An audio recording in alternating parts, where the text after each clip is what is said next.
Check 1, 2, 3. Mic check for closed caption.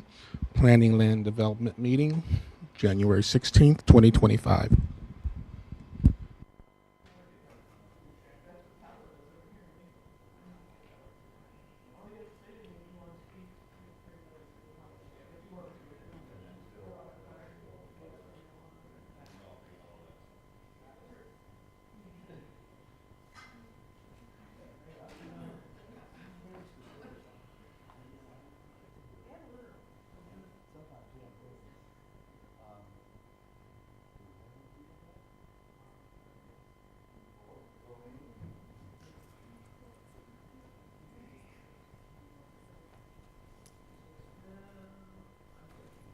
You have your closed caption up?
Okay, I think we got our problems taken care of, so. Yep, and now we will start. So I'm going to call to order the PLDRC meeting for January 16th is now called to order. If I can get everybody to please silence their phones and electronic devices and stand and join me for the Pledge of Allegiance. Pledge allegiance to the flag of the United States of America, and to the republic for which it stands, one nation, under God, indivisible, with liberty and justice for all.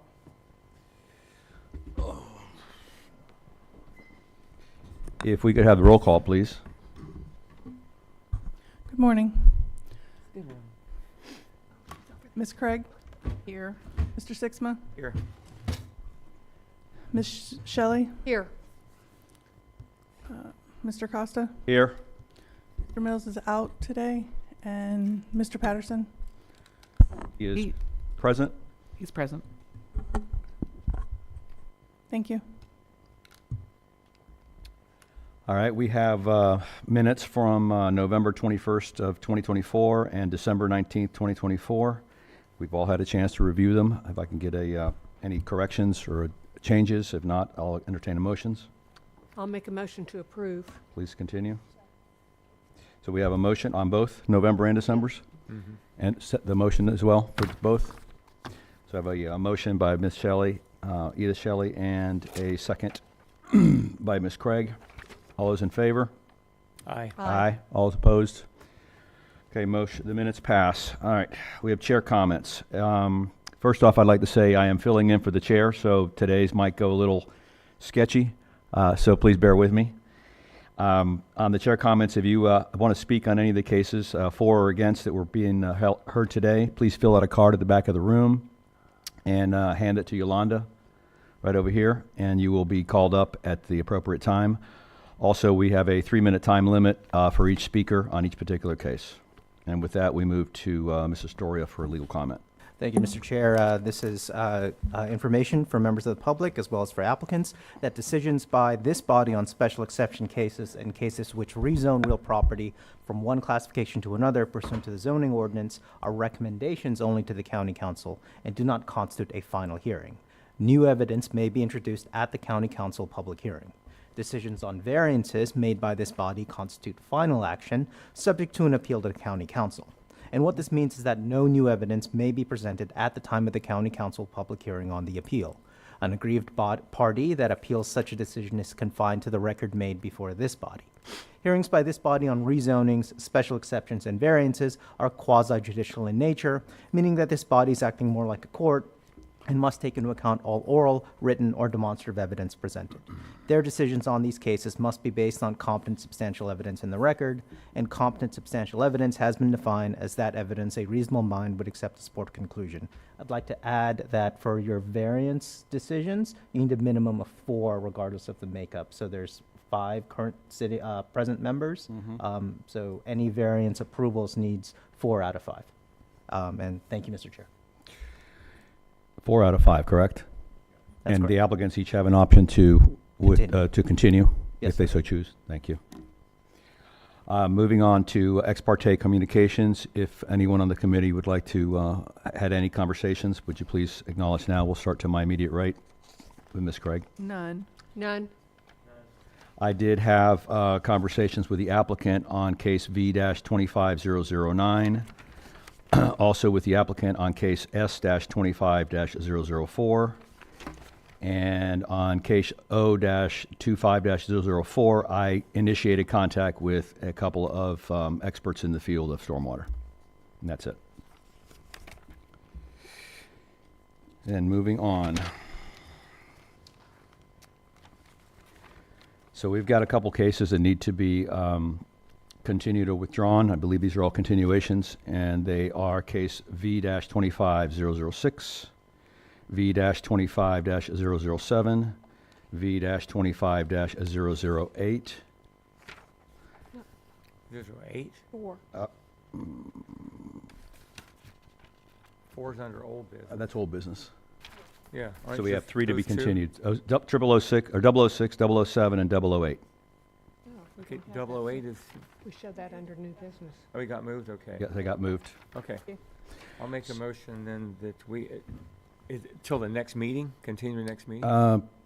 Trish, Yes, sir, we're asking to continue till February 20th. February 20th February meeting. 20th, okay, make a motion that case V25006, case V25007, case V25008 get continued to the February 20th, you say? Just 20th. February 20th meeting. Second. So I have a motion to continue cases V25006, V25007, V25008 by Mr. Sixma, second by Ms. Edith Shelley. All those in favor? Aye. Aye. All those opposed? None. We moving on to old business. And Ms. Shelley, would you read that case into the record, please? Yes, sir. Case number V-25-004, application of Cobb Coal, agents for the owner, requesting a variance to the minimum yard requirements on transitional agriculture A3 zoned property. And this one is Mr. Harris, I believe. Yes. Good morning. Good morning. This case was continued from the December PLDRC hearing. The applicant is seeking variances to allow a block barn to remain in its current location. Variance 1 is to reduce the front yard from 40 feet to 30 feet. Variance 2 is to reduce the side yard from 25 feet to 7 feet. It is a 3.69 acre parcel in the De Leon Springs area. The previous owners permitted a house and an ag-exempt block barn. The current owner purchased the property and combined 15 lots to produce one buildable site as part of the land exempt unrecorded subdivision. The property was later subdivided with the approval of the exempt unrecorded subdivision land number 2. This separated the house, which is now on the parcel to the west, and the subject block barn on the property. The owner is using the block barn as a single-family residence and did not obtain building permits. The property borders a heavily treed parcel on the southeastern portion of the site and has a 60-foot right-of-way along the southern boundary. The parcel is zoned transitional agricultural and has a future land use designation of rural, which is subject to setbacks of 40 feet for the front yard and 25 feet for the side yard. Staff recommendation is to approve variance requests 1 and 2 as it meets 3 of the 5 criteria. I'm available for any questions you may have. Any questions for staff? Seeing none, is the applicant present?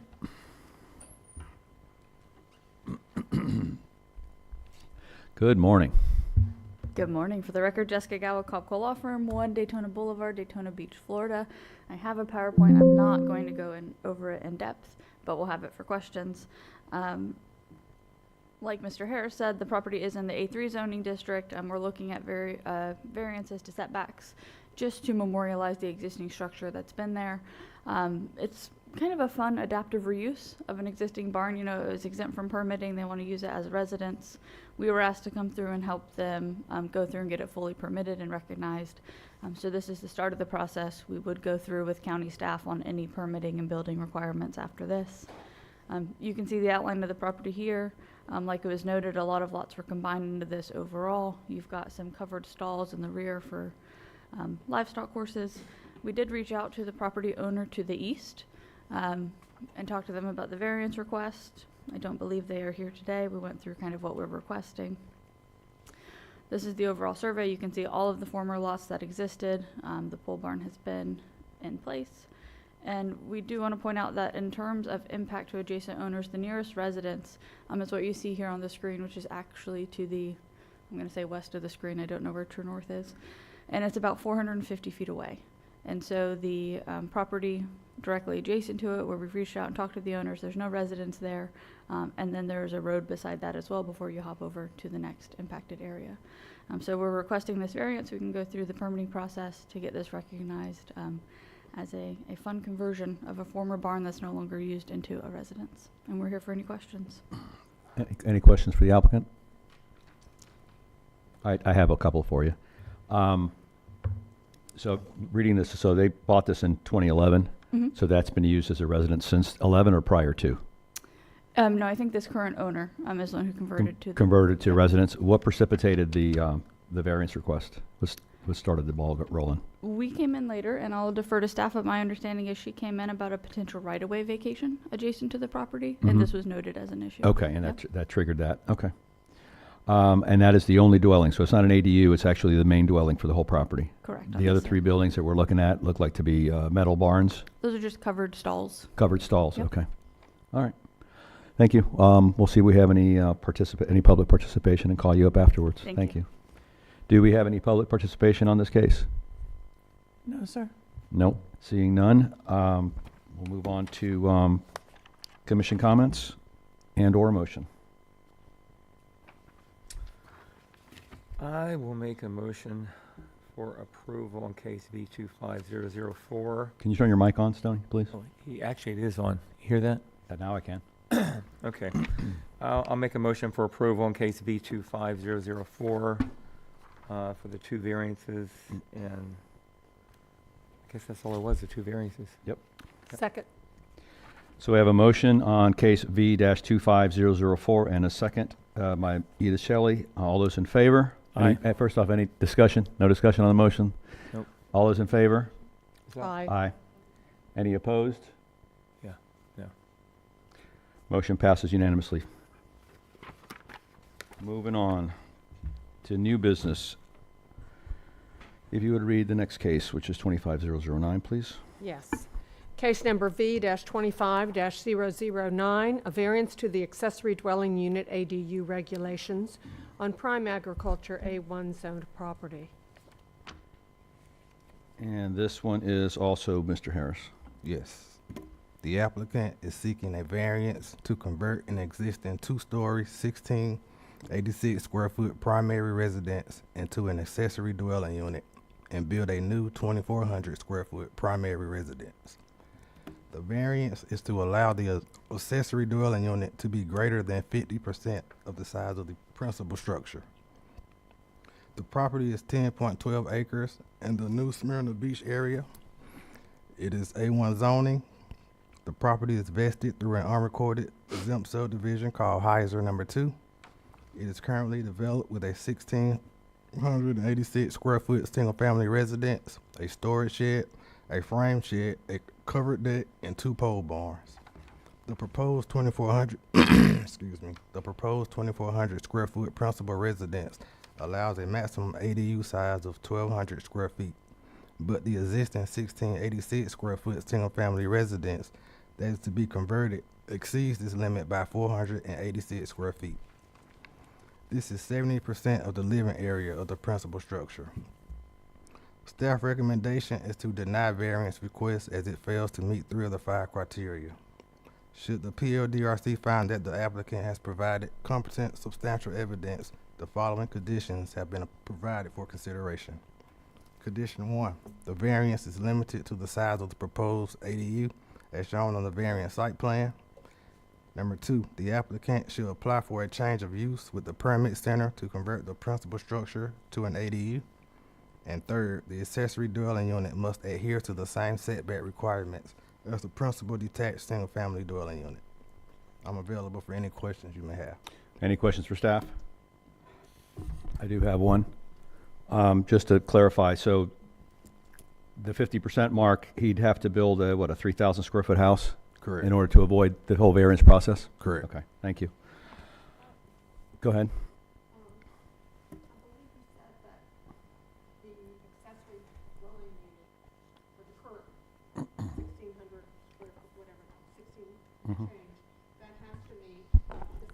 Could you please use your mic? Sorry, I thought it was on. Has to meet the setbacks. That was one of the conditions. Correct. Does it currently meet the setbacks? No. It does not. Okay, thank you.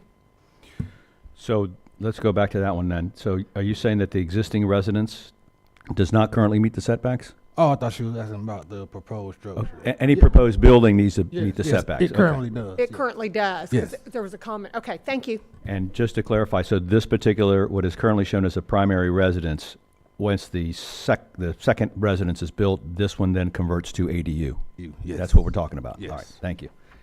Any other questions for staff? Is the applicant present? Please come up, state your name and address for the record.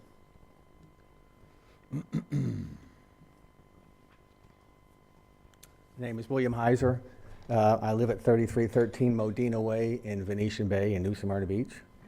The residence that we're looking at now, my dream was always to have some acreage. You know, when I retired, I was with the Volusia County Sheriff's Office in the K-9 unit for 20 years. And so my family and I were really excited when we found this piece of property because it sits right next to the preserve, the Deep Creek Preserve. So we have horses that we keep on that property. And so I know I have 3 minutes here. So the residence on paper says it's 1,600. You have all the time you need. That's for, What? you have all the time you need to Okay, speak. 3 minutes here, so I'm Yep, trying. go ahead. So the residence actually says on a piece of paper that it's 1,687 square feet. That includes the loft upstairs. The loft upstairs is an A-frame house. So it's a deep house. So when you go up to the stairs, when you go up there, you actually have, I'd say 2 feet on either side of you that you can walk down. The rest of it, the A-frame, I mean, there's really nothing you can do up there except to put Christmas decorations and, you know, your storage up there. It also has a added-on laundry room, which is about another 100 square feet. So the actual living space is about 1,080 feet. I'm a happily married guy, but when you put my wife and myself in a 1,000 square foot house, I don't know how much I'll last at that. But so I was asking to build another home. Yeah, well, that's what I'm asking you for. I'm asking you for a separate house right now. Yeah, it's just at about 1,000 square feet. So we're not looking, you know, I'm looking to put something, and it was 2,400 square feet. By the time I put garage on it and a patio out back and whatnot, it was actually it'd be 4,100 square feet. So I'm trying to keep it at around 2,400 square feet. So I'm asking that you'll give me some mercy and understand and maybe allow me to do that. Any questions for the applicant? I have a couple for you, if you don't mind. Yes. First off, you mentioned that your current address is in Venetian Bay.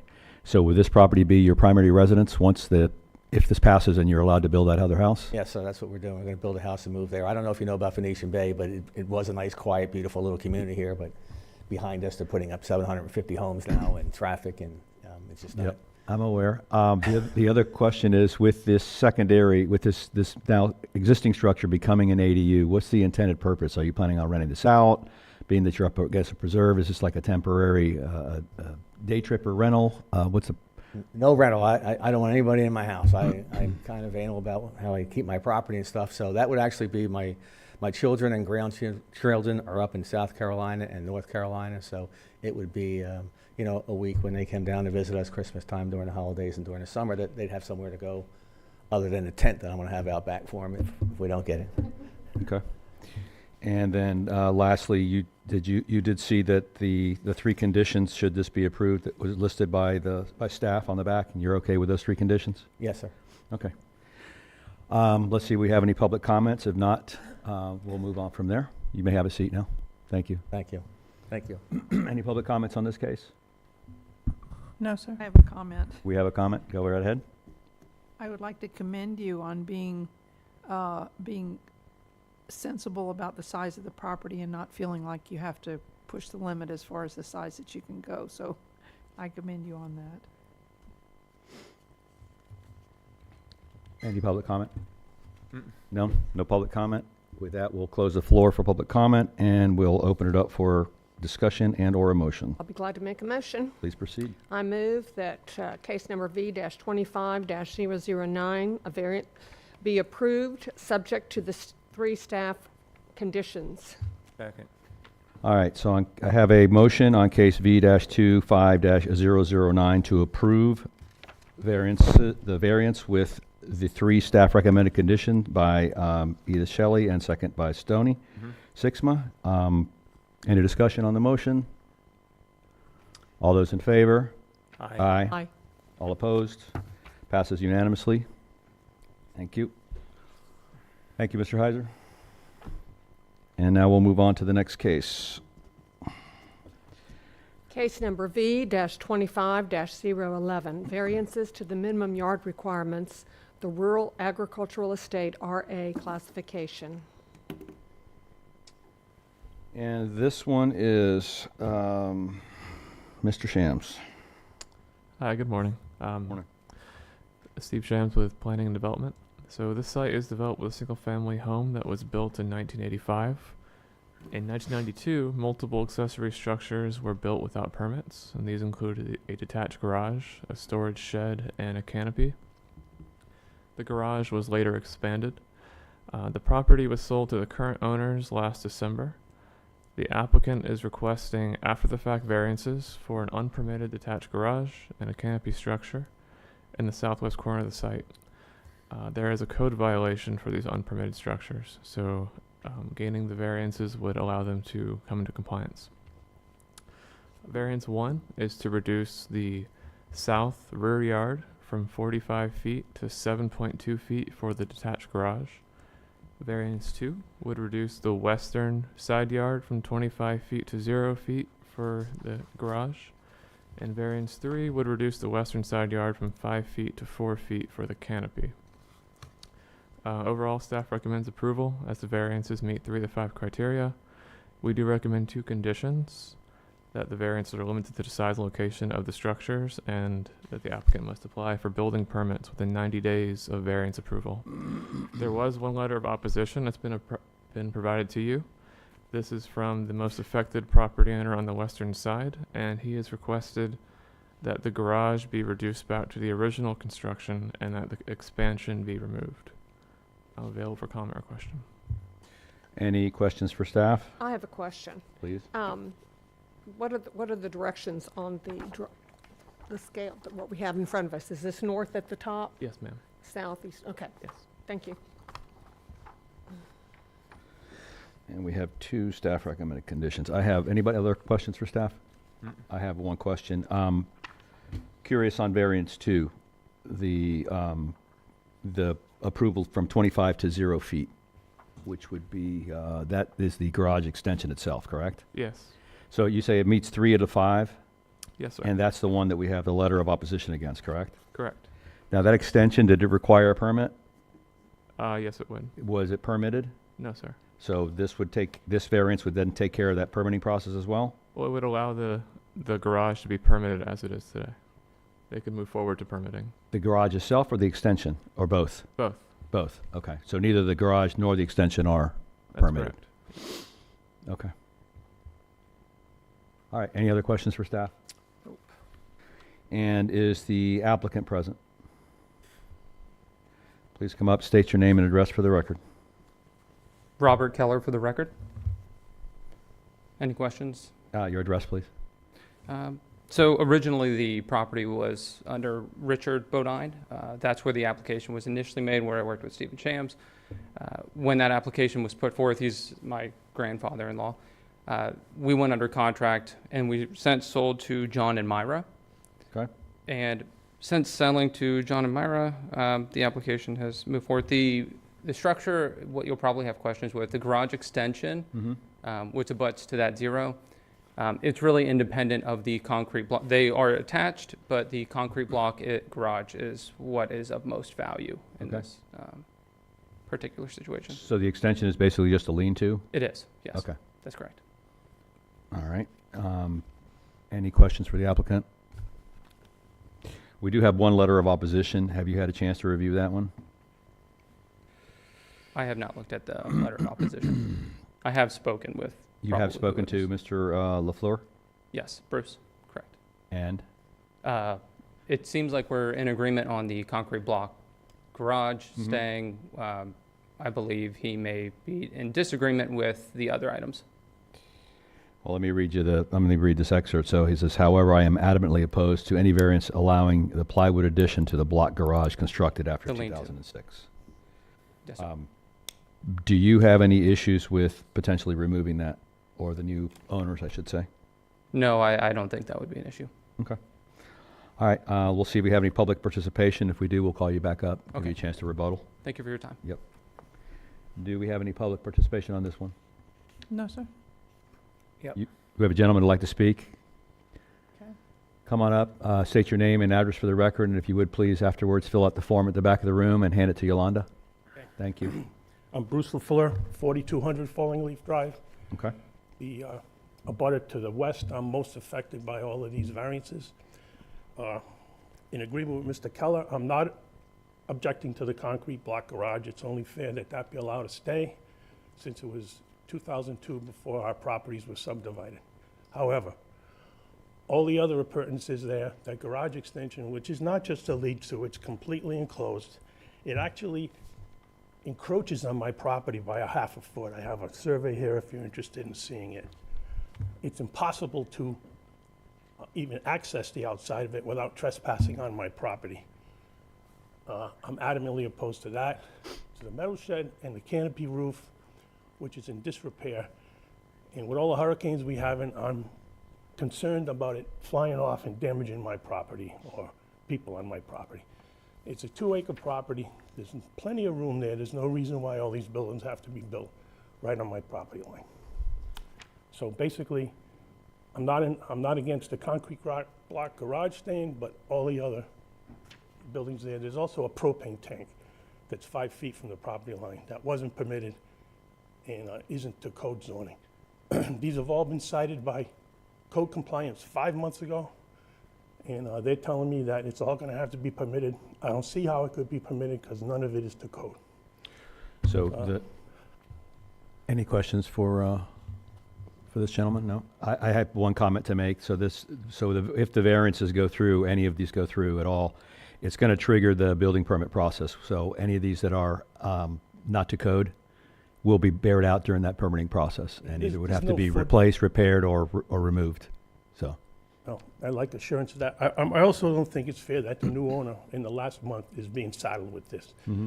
The current owner who built all of these know what the code was and proceeded to do it without permits or illegally. So that's where I stand. Okay. Thank you. Thank you. I'll give the applicant an opportunity to rebuttal that.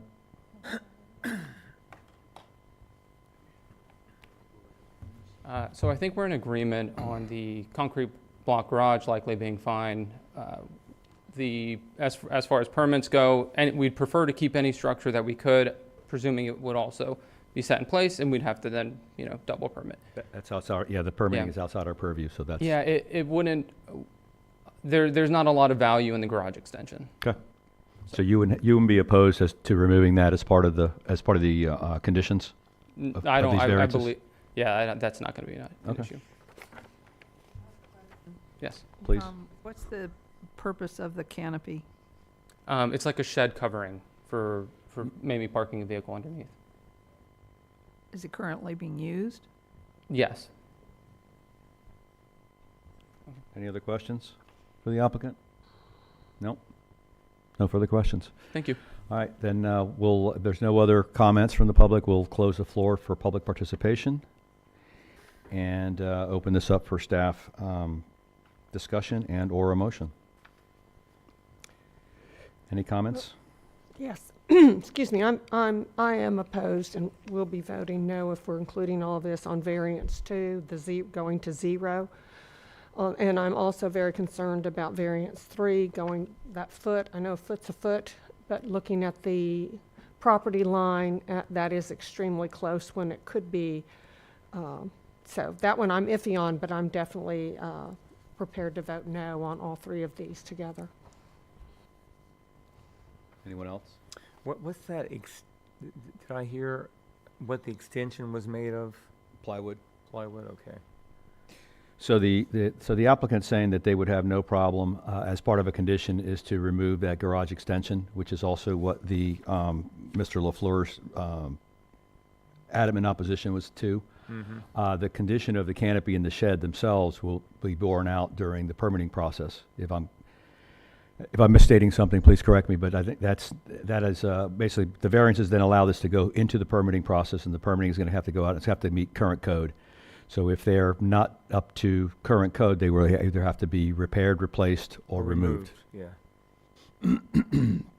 I personally don't have a big issue with the 1 foot on variance 3. I'm glad that the variance 2 basically falls off the table with both the applicant and the opposition agreeing that by the removal, that variance kind of goes away. And so we're really just dealing with variances 1 and 3. So if you guys want to take another look at that, if you Well, look at it from that Mr. perspective. Mr. Chair, just, Yes. just We have to vote no. I Yes, mean, we do have correct. to vote on, okay, Correct, thank yes. you. We still have just to a, vote a on it, yes. clarification. If you remove variance 2 relates to the concrete block garage plus the garage extension. Plus the extension. If you remove the extension, if you Mhm. don't grant that, Mhm. you would still need to grant a variance for the concrete block garage because it's in excess of 500 square feet and needs to meet the principal setback. So that variance 2 would go from 0 feet to 12.3 feet Okay. to accommodate the existing concrete block garage only. They would have to demolish the extension. The extension would have to go down, but the concrete garage goes, now the variance would read from 25 feet to 12.3 For the concrete block for garage the concrete only. garage Yes. only. That's pretty clear as mud. Yeah. All right. So, let's kick this around. Where are we at?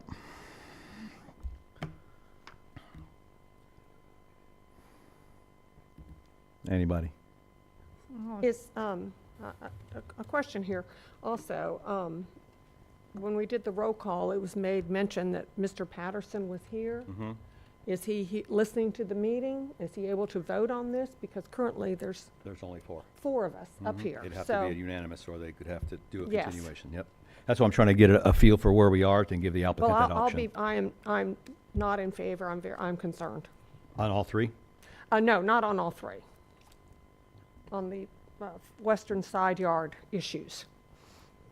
If they make the variance, I mean, the corrections on variance 2, I would be fine with it, take the extension off and whatnot, but. So variance 2 would one of the conditions would be on variance 2 that they remove the garage extension, Uh-huh. and then variance 2 would be an approval from 25 feet to 12.3 feet. Correct, I understand that. Okay. Mhm.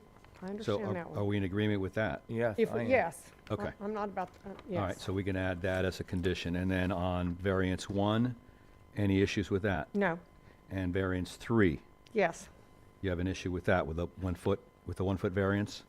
yes. I'm also, I've gotten lost now. I'd feel much better if I had a picture of the canopy of what was there. It just says 3 canopy. Okay, is it like a pole barn? Is it a solid building? Is it, But if it doesn't meet code, it'd have to be torn down anyway, The correct? permitting, yeah, during the permitting process, it will, but it if we bears approve itself the variance, wouldn't it be allowed to go in the same place? in the same location, yes. Yes, which I'm opposed to. Okay. So am I. All right. Hearing that, I'm addressing the applicant now, is that you need a 4 majority or ask for a continuation to come back when we have a full commission. That's your choice at this point in time before we call for a vote. Yes, you may come up.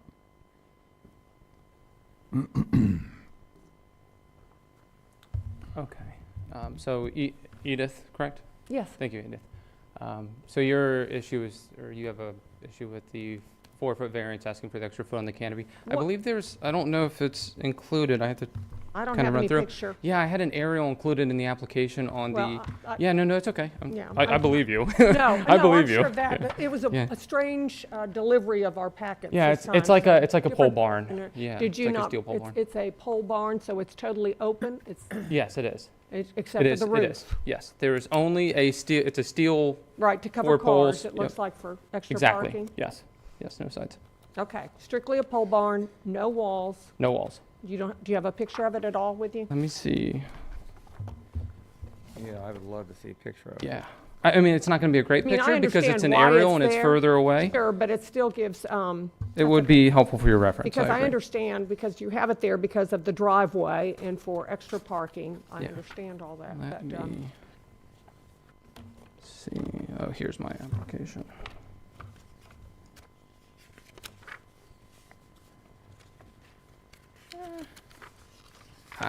and then if Would we. you mind if I bring it up? It's very difficult. It's not going to help. Go to Go through there and Yolanda. she'll put it up so Yeah, she'll we put it can up on the all screen. see. It's tiny.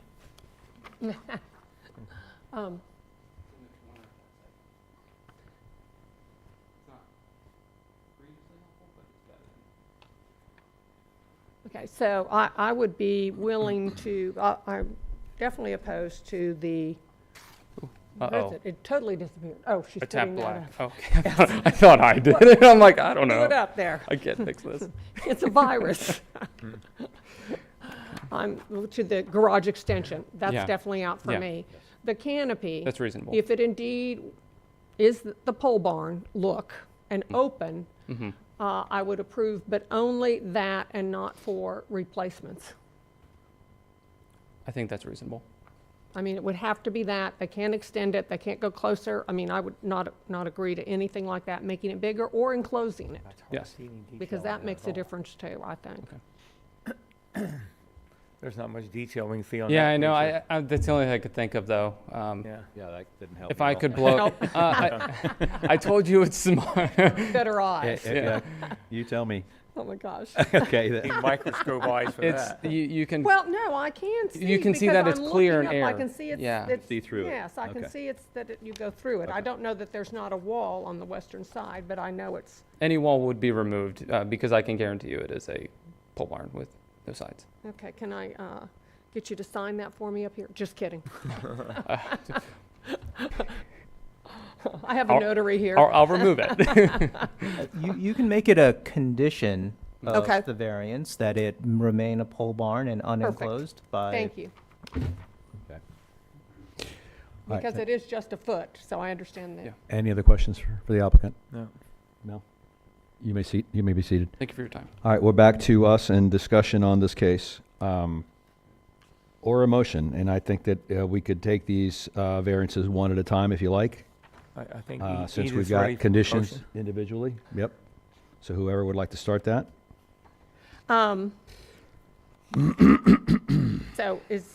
am I hearing you say that we have the option to do them one at a time? Yes. Or, okay. Then I will make a motion, case number, and I know, case number V-25-011, variance 1 be approved. Variance 2 be denied, and variance 3 be subject to a condition that the canopy, that it remain open, and that be a condition of the variance. Does that work? Variance 2 should be changed Yep. because variance 1 and 2 combined. So variance 2 should be changed to reduce the western side yard from 25 feet to 12.3 3. feet. Oh, okay. Only for And the the removal concrete of the block extension. garage. Oh, that, I wrote that over Yeah. there, okay. And then for variance 3, that should be a pole barn that remain open and unenclosed. And then remain open and You want to reread that again? Canopy, yeah, a canopy, open canopy that's unenclosed. Okay. okay, open canopy,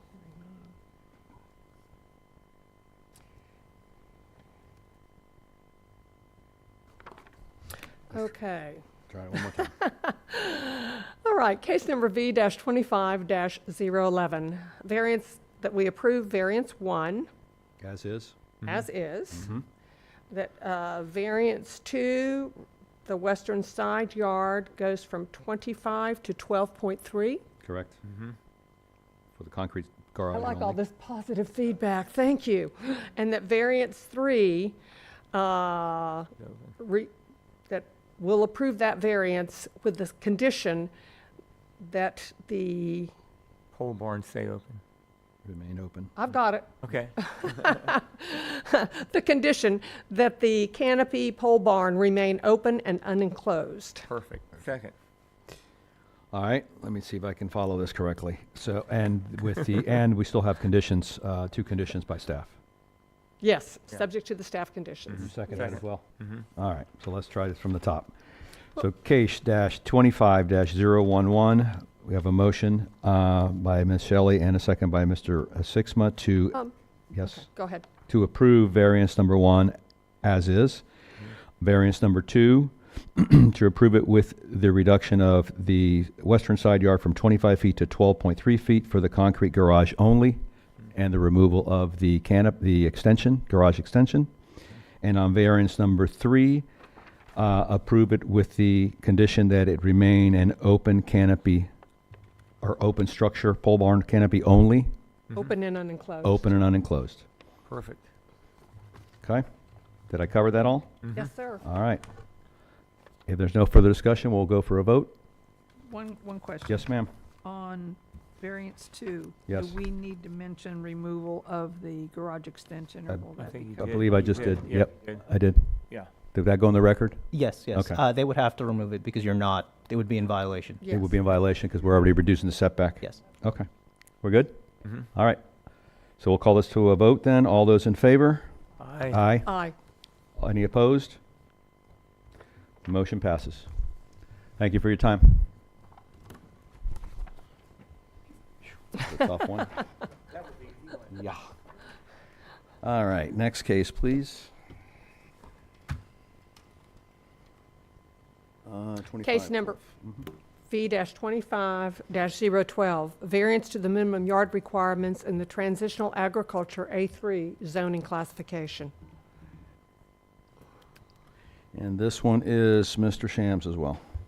Hi, good morning again. So the site is currently developed with a 2,537 square foot home, an in-ground pool, detached garage, carport, and 2 canopies. The pool was constructed in 2004, and the current owner purchased the property in 2017.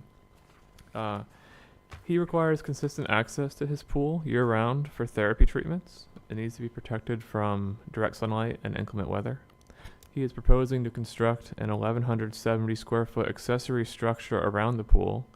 This structure would have a solid roof and walls with sliding glass doors. The pool is currently 6.8 feet from the rear property line, which is consistent with the zoning ordinance requirements, but constructing the proposed structure around the pool would place it within the rear yard. Due to its size, it would need to meet principal setbacks, and A3 requires a 40-foot rear yard. So the applicant is requesting a variance to reduce the rear yard from 40 feet to 6.8 feet. Overall, staff recommends approval as it meets 3 of the 5 criteria. I'm available for comment or question. Any questions for staff? I do have a question. Could you rephrase that? So the pool itself being 6 foot off the property line is acceptable, Yes, sir. but as soon as he puts the enclosed structure, Yes. if it was a screen room, would it also be subject to 40 feet? No, sir. If it was a pool enclosure, it Uh-huh. would be fine. But he wants to put a physical building around the pool, which is a To different make it an story. enclosed pool, basically. Yes, sir. Okay. And that requires the 40 foot, hence the variance. Yes, sir. Okay. All right. Any questions for staff? No? Is the applicant present, please? Come up, please. State your name and address for the record.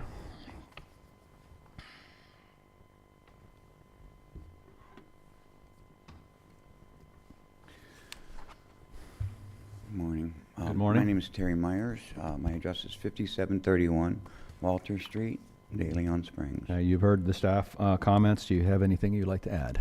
No, I have a couple of pictures. I also have a letter from my VA stating that I need the aqua and hydrotherapy Mhm. for my disability. Mm-hmm. So I have that, and the thing is that I know 4 people that have replaced their screens 4 times this year. Sure. It just went through the 80 mile an hour, it's like, that's why I'm going with the hard cover so I can insulate it and keep it.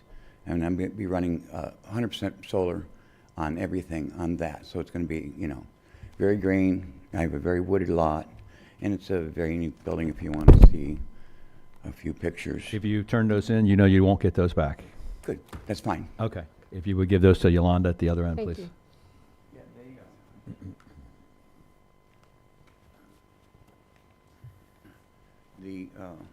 The contractors that I contracted, they put up the building, and I assumed they were getting permits, and they just ghosted me. They did not get back to me, so I'm going through the process because I feel it needs to be done.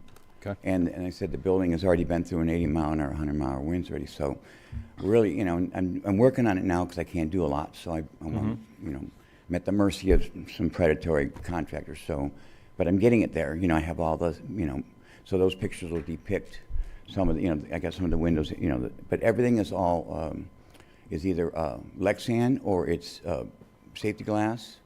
All the windows are in accordance to that. And then I do, I work on movies. I'm a scenic painter and prop builder, so I have some other pieces of movie stuff. Wasn't me. No. Okay, we're having, It's probably me. it's all day. We've got Okay, some, good. we've got some gremlins in the machine today. I Gotcha. look too hard. So, you know, I'll have a few of those things in it, but then this way I can continue with my therapy without, and my retirement without, I have a quick question for you after seeing these pictures. So the construction has begun? yes, or sir. partially begun, it looks like. Yes, Okay, and so it's stopped now for this variance? yes, sir. Okay, I have everything sitting there on site. okay. I have pictures of the footers were put in, everything was put in, rebar, all that stuff. I have I have the pictures of all that, 14-inch footers, everything done, you know, sorry, to code. So, and if I could, I'm sorry, I have so many unorganized. Here we are. So this is a permitted structure, correct? Pardon me? Permitted structure? Oh, yes, yes, sir. Okay. Here is I have pictures of the footers, if I can just. No, you that's, don't I need those? think, Okay. yeah, we're good. It has, you know, everything was by code, and the building is, sorry, I'm talking with my hands. But the building, with the engineer and all the prints and all that stuff are in my folder. And, you know, everything's all engineered and all that, and then when it came like, why don't I have a permit? And then they wouldn't even answer my phone call anymore. So we're just approving the setback, the variance for Yeah. the setback itself, because the building is going through the permitting process. Do we have any other questions for the applicant? No? Thank you. Thank you so much. Do we have any public participation on this case? No, sir. No, we do not. Motion? Yep, we'll close the floor and open up for discussion and/or a motion.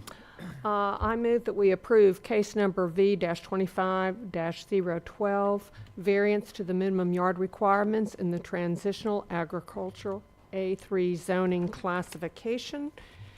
And, yes, that's my motion. Okay.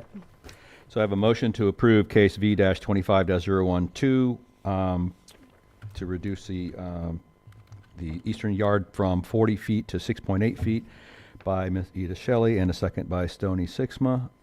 Any discussion on the motion? All those in favor? Aye. Any opposed? Case passes. Thank you. Thank you for your service as well. Next case, please. Yes, sir.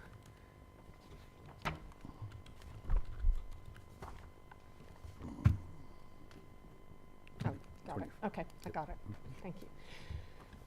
Case number S-25-004, time extension for a special exception for temporary campsites on prime agriculture A1 zoned property.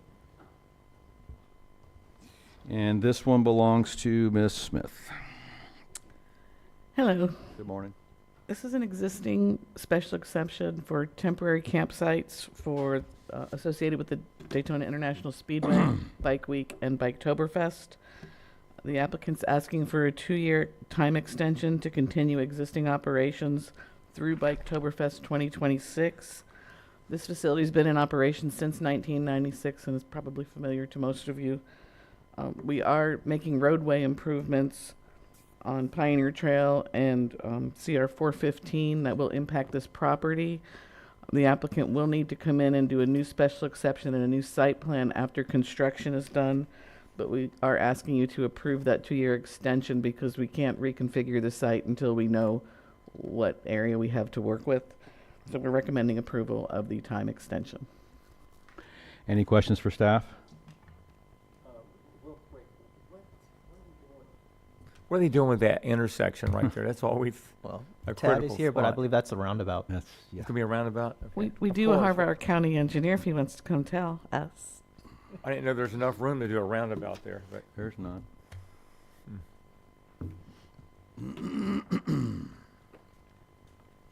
Good morning, Tad Casebeer, County Engineer. Good Yes, morning. sir, we are doing a roundabout. We had to purchase property from 3 of the 4 property owners to fit it in, but that's what we're doing. But won't that come like right at the front door of where Cabbage Patch is at? Yes, sir. Dangerous. Well, it changes the traffic pattern. It will no longer be a continuous run of asphalt where they can just enter the road wherever they like to. Yeah. They'll have to come in through designated driveway locations, which actually will make it safer. Now the drivers moving through the roundabout or through that intersection will have an idea of where traffic would be added as opposed to anywhere along there. When is all that supposed to start? Actually, we've got the construction contract all set. We're ready to go ahead and start here in the near future. on Okay. the next 3 to 4 months. Obviously, we don't want to get started before Bike Week. Bike week, right, yeah, But okay. there's always an event coming up, so at some Yeah. point, we got to pull the Yeah. trigger and get started. Okay, thanks. Any other questions? I have a quick question for you. Well, a comment, more of a comment than a question. Trish mentioned the roadway improvements. I opposed the roundabout from day one, and I still oppose it as a resident on 415. Yes, this is going to basically put the roundabout directly in front of the door, the entrance to That's what I was the thinking. Cabbage Patch. Yeah. And the only thing I would say if I was the owner of the Cabbage Patch is I would look for a variance and see if I could serve alcohol right out the front door as you're driving by. Yeah, To a drive-by like they do in Louisiana, but I don't think that's going to happen in Florida. That's it. Thank you. No, yeah, we won't be using the roundabout as a drive-through. All right. Any other questions for staff?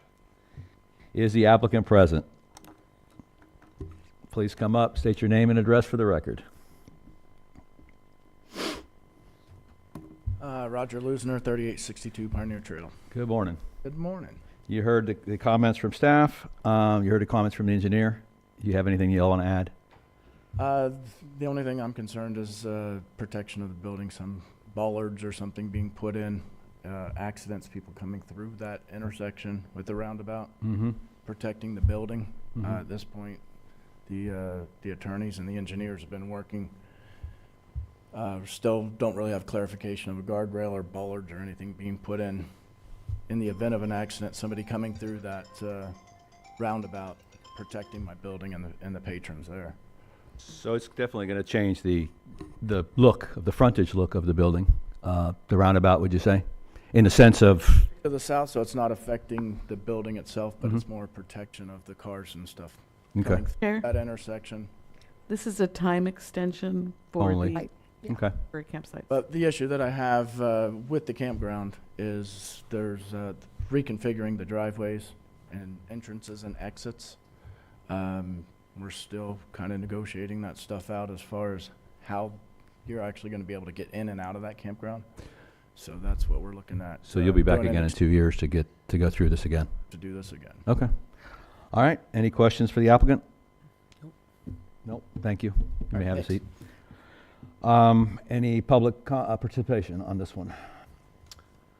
I'm ready to make a motion. No, sir. No. All right. So we'll close the floor and we will open it up for a motion. Okay, I'll make a motion case S25004 be forwarded to the county council for their approval with the staff's 2 conditions. Second. And we have a motion on the floor by Mr. Sixma and a second by Edith Shelley on case S25-004 to forward the special exception case to the county council for final action with a recommendation of approval. Do we have any comments? Any discussion on the motion? If not, we'll take it to a vote. All those in favor? Aye. Any opposed? Case passes unanimously. Thank you. Next case, please. Yes. Case number PUD-24-011, application of Storch Law Firm, attorney for Henro LLC owners requesting a rezoning from the Business Planned Unit Development and Resource Corridor zoning classifications to the Planned Unit Development PUD and Resource Corridor RC zoning classifications. And this one belongs to Mr. Shams. Hi, good morning. So the applicant is proposing to reinstate an expired PUD. The PUD was originally approved in 2008, but expired in 2013 because it did not proceed to final site plan. The site is split zoned BPUD and RC. The RC area is not changing, and the applicant is proposing to place the RC area in a perpetual conservation easement. Historically, the site was a Stuckey's truck stop from the 1960s to about 1985, but has since been physically removed. Only driveways to US 1 and Kennedy Parkway remain. The subject site remains undeveloped, and the applicant is proposing to develop the site utilizing the same conceptual plan approved in 2008 by the County Council. The proposed PUD will not deviate from the original approval. The proposed uses include 12,000 square feet of non-residential use and 4 vehicle fueling stations under a canopy. The site is within our natural resource management area and will require a 50-foot buffer from all wetlands. Environmental permitting has reviewed the project and did not object to the PUD's reinstatement. Overall, staff recommends forwarding to the county council with a recommendation of approval. I'm available for comment or question. Any questions for staff? No. Is the applicant present? No applicant either? Okay. Any public comments? No, sir. None of those? All right, so we will close this floor then for public comments, and we will open the floor for discussion and or a motion. I just kind of want to make sure that, on the record, the applicant has been notified of this meeting. It's been advertised. So applicant has kind of waived, I guess, any right to present additional evidence and to contest any determination of this board. And this is basically just a reinstatement of something that was previously passed, and the timeline has lapsed. Is that basically the? Yes, sir. Okay. What is the time that they're asking for? Is it for the or not continuance, but for So this is a new PUD, so they're basically starting over, utilizing previously approved material. Yeah. It's approved back in 08, right? if I remember I know right. it's approved, but Yes. okay. Okay. But it ran out of the appro, so I was wondering if they don't do anything, do they have a chance to do this again? I mean, if they're. Yeah, if approved by the county council after this meeting, it would start then. New clock. Yes. Right. They would need to go through final site plan, and they have 5 years to apply for final site plan. Thank you. That's what I wasn't asking the question right. Thank you. All right. I'll entertain a motion. I just sort of have a problem when the applicant doesn't show up for something like this. This is a big, a big deal. And I'm surprised by the applicant on this one, yes? Yeah, me too. Well, do we want to continue? I need a motion for that as well. If you want to put a motion in place for that. I would definitely say give them a chance to continue this. I wish we would have heard from them though, so. So make a motion to continue PUD dash 24-011 to the February 20th. PLDRC meeting. Second. We have a motion on the floor to continue case PUD-24-011 to the February 20th, 2025 PLDRC meeting by Ms. Shelley, Edith Shelley, and a second by Stoney Sixma. Any discussion on this? All those in favor? Aye. Aye. Aye. Any opposed? All right, so this case is continued.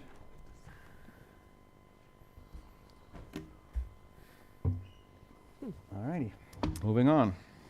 Right.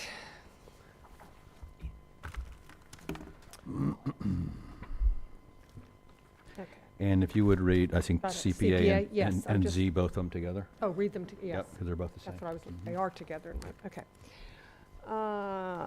Case number CPA-24-006, small-scale comprehensive plan amendment from the Osteen Transitional Residential TR Future Land Use designation to the Osteen Mixed Use Village FLU designation.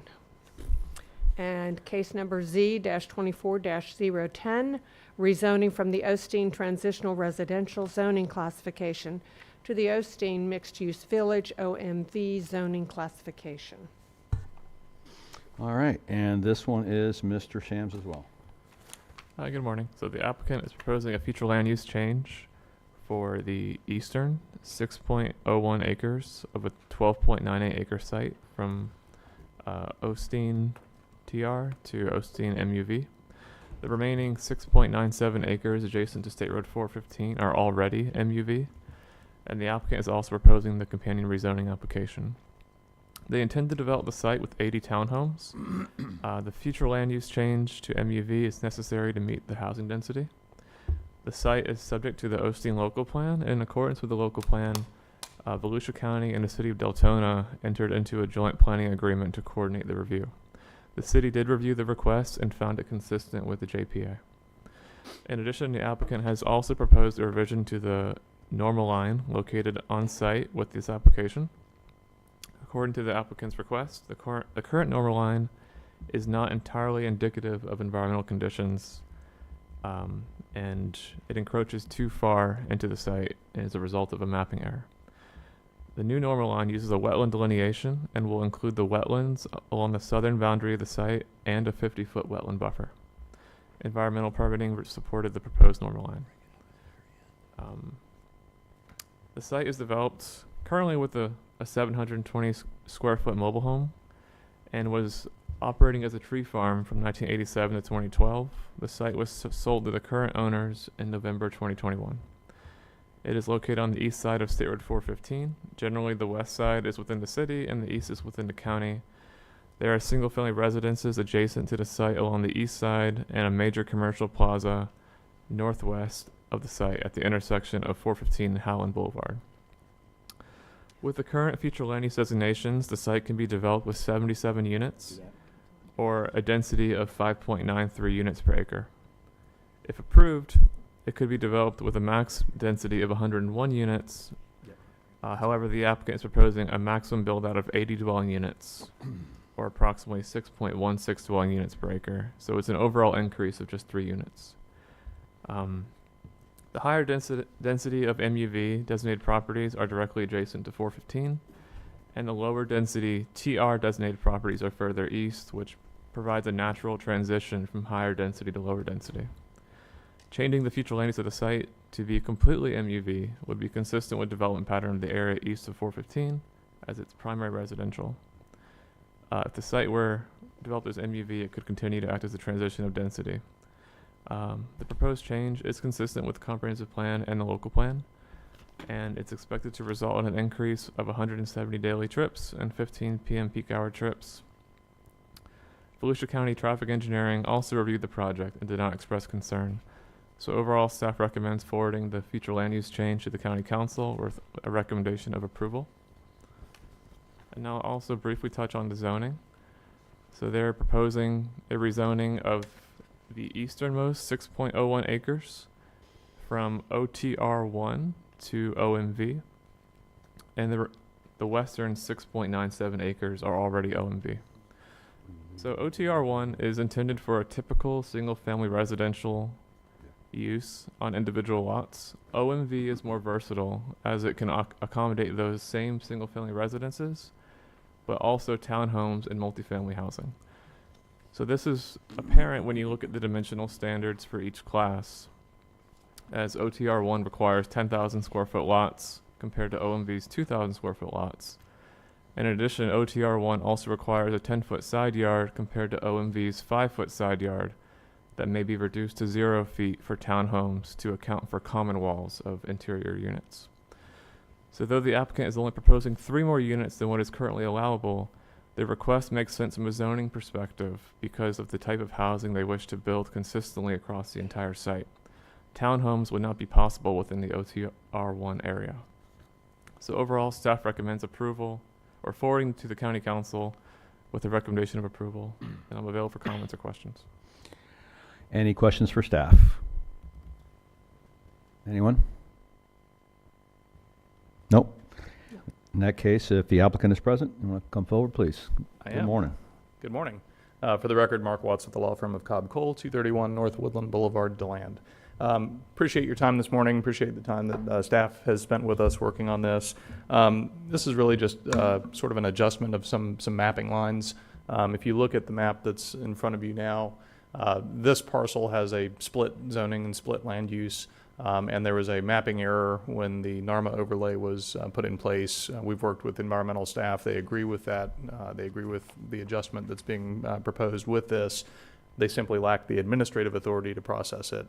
And so it has to go through as part of this overall process. But as the staff report indicates, this is a really, the purpose of the application is to be able to construct townhomes versus single family homes on the entirety of the property. As you can see, looking at the map in front of you, that's already possible on all of the property to the north, where you've got that Osteen, the mixed-use village, that extends on all of the depth of the property to the north. So there's really just making it consistent with what the adjacent property has, both from a zoning and a land use standpoint. It's a very slight increase with regard to the potential density, and as Stephen indicated, What we're proposing is about 3 additional units over what would be allowed as a maximum with the current as well. Next steps from here would be to get into the technical review and analysis for plats and everything else, the construction plans. Deltona is the utility provider here, so that'll likely come with an annexation into Deltona as well. They have the same zoning and the same land use under the JPA, so we process this through the county, and then ultimately it will go into the city for the development review side of things. So happy to answer any questions you might have, but I really kind of think this is really more of a housekeeping issue to address the split zone. Any questions for the applicant? I have one question for Yes, you. sir. I'm just now skimming through the bottom here. So this is going to be serviced by Deltona Utilities? Yes. Water, sewer? Yes. And reclaim? If available, yes. If I available. can't remember. If Is it it's- currently on site or it's coming? I don't recall if they've got reclaim lines out in this part of Osteen yet. Okay. But if it is, then they would be required to connect to it. Are they going to annex into Deltona or stay? Yeah, they would be required to covenant to annex, and if it's, if I think they're already adjacent, so likely they'll go ahead and process that. Okay. And that's why the plat and everything else would be processed through Okay. Deltona if that occurs. All right, thank you. Nobody else have any questions for the applicant? No? All right, I'll let you know if you can come back if we have any public participation. Okay, thank you. Thank you. Do we have any public participation on these cases? No, sir. No? All right, then we'll close the floor for public participation, and we will go open for commission discussion and/or a motion. I'll be glad to make a motion Please proceed. that case number CPA-24-006, small-scale comprehensive plan amendment from the Osteen Transitional Residential Future Land Use designation to the Osteen Mixed Use Village FLU designation be approved. Since, Second by Mr. Yeah. By Mr. Sixma. Mhm. All right, so I have a motion on the floor for case CPA-24-006 by Ms. Shelley and second by Mr. Sixma to find the future land use amendment consistent with a comprehensive plan and forward the application to the county council with a recommendation of approval to transit to the Florida Department of Commerce for expedited state review and to Volusia Growth Management Commission for certification. Any discussion on this motion? Hearing none. All those in favor? Aye. Aye. Any opposed? This case passes unanimously. I will entertain a motion on the next case, please. The companion case. I'll be glad to make that motion. I move that case number Z-24-010, rezoning from the Osteen Transitional Residential Zoning Classification to the Osteen Mixed Use Village Zoning Classification, be forwarded to the County Council for final action with a recommendation of approval. Second.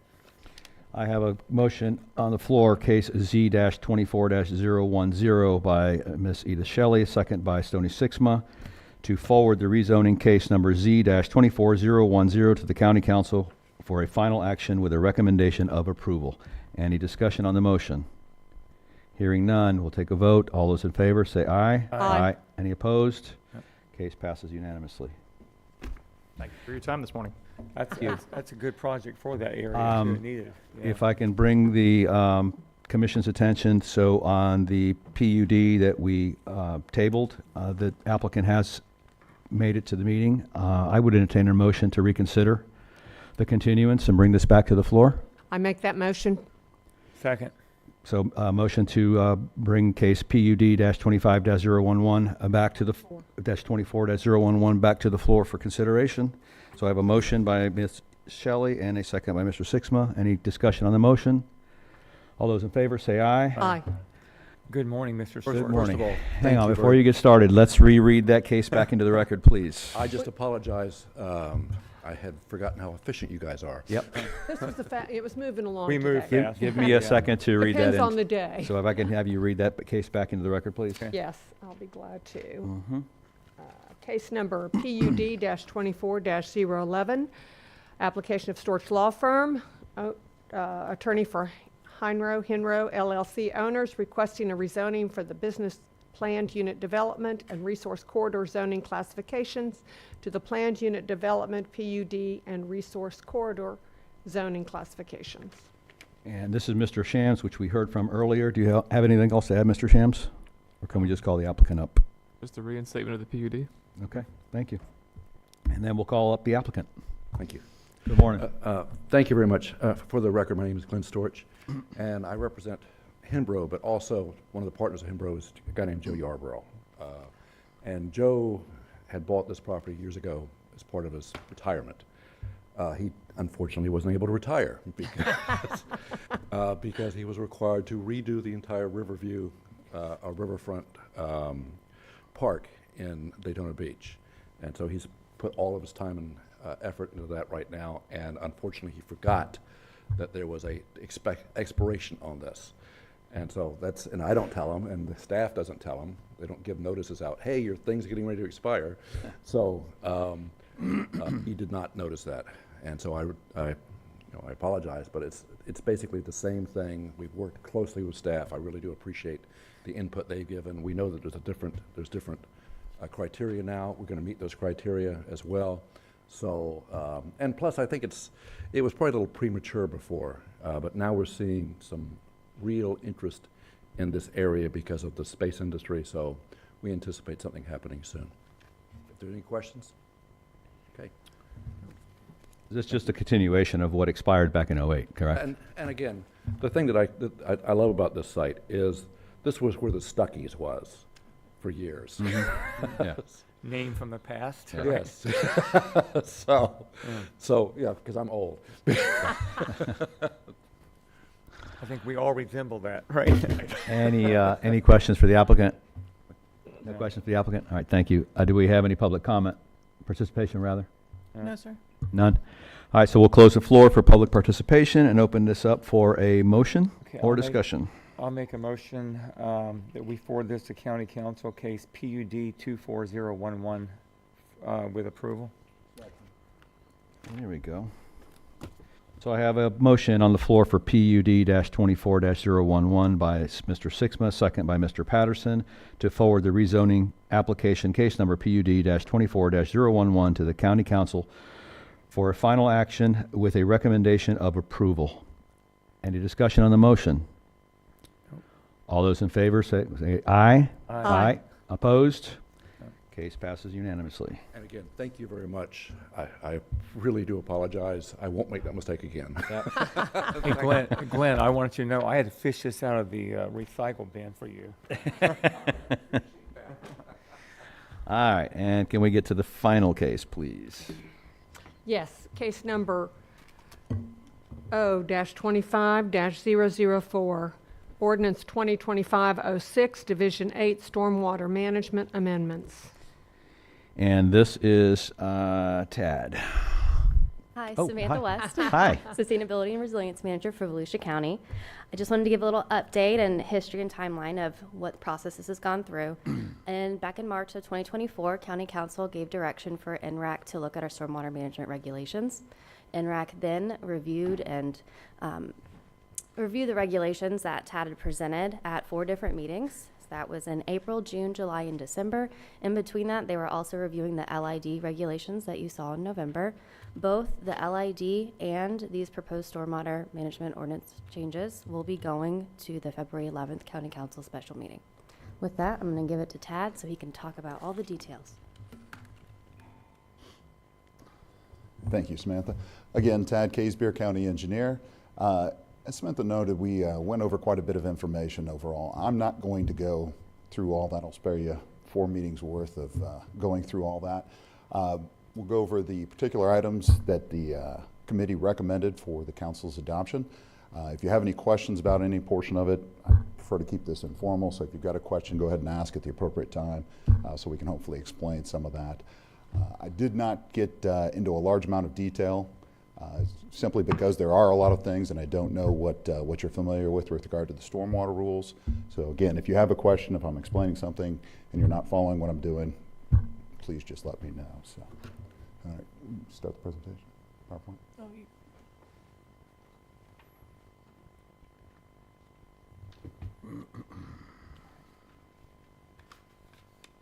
There we go. Okay, I got it. I just want to make sure it's on. All right. So one of the aspects that we looked at were the different rules that govern stormwater. Volusia County obviously has rules and requirements on that aspect of it, but the state and the federal levels also have that. We reviewed those different things, and what we were looking for was anything that might leave a loophole or a gap, something along those lines. Also didn't want to require something that may already be covered by one of the other different levels of government overall. So the county's current stormwater rules are outlined above. We take a look at stormwater. We talk about two different things. We talk about quality, making sure that we're not creating water quality issues downstream. Areas like the Indian River, Tomoka River, areas where we have pristine water bodies, we're trying to protect those as much as possible. So our rules do have some aspects of water quality treatment overall. But the big one, the one that everybody's been talking about recently, is stormwater flooding attenuation, as we refer to it in the rules.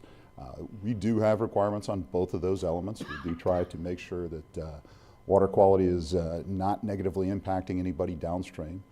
We also want to make sure with our flooding that we're not creating any undue conditions downstream. State rules on stormwater are very clear.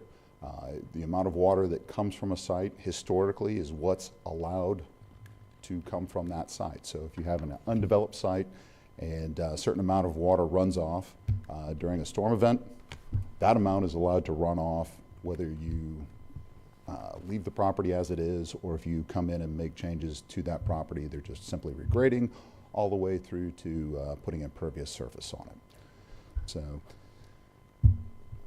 the ways that we make sure that we're not flooding anybody out is engineers are asked to go ahead and do a stormwater model of the pre-construction condition prior to a development, what kind of water would come off the site, both in terms of the speed with which it comes off, the rate as we generally refer to it, or the volume, making sure that we're not sending any more water downhill than previously done.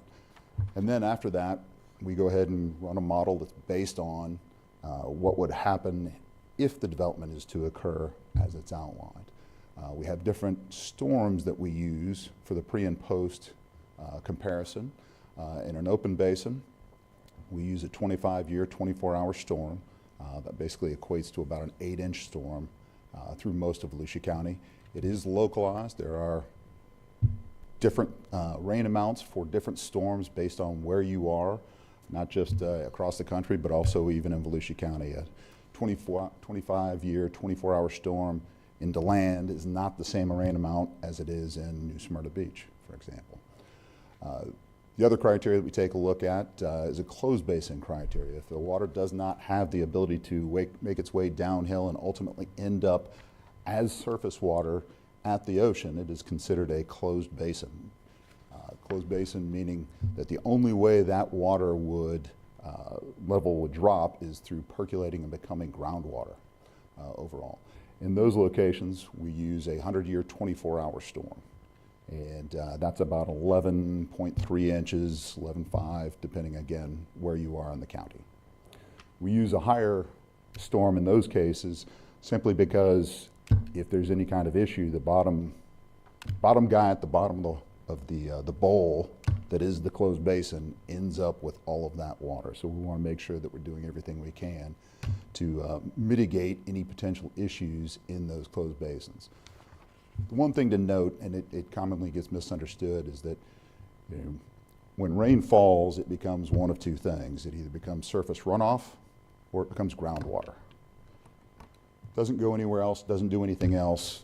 Certainly during the storm, there's no evaporation, there's none of those types of things. So in a closed basin, for example, that water falls and a portion of it becomes surface water, goes to the bottom. Surface water moves quicker, so it gets to that bottom quicker. Groundwater generally follows the same flow of the land, so to speak. So it will move, albeit more slowly, through the ground to that bottom area as well. So all the water in a closed basin, whether it's surface water or groundwater, is going to end up at that low spot in a closed basin. It just takes longer to get there.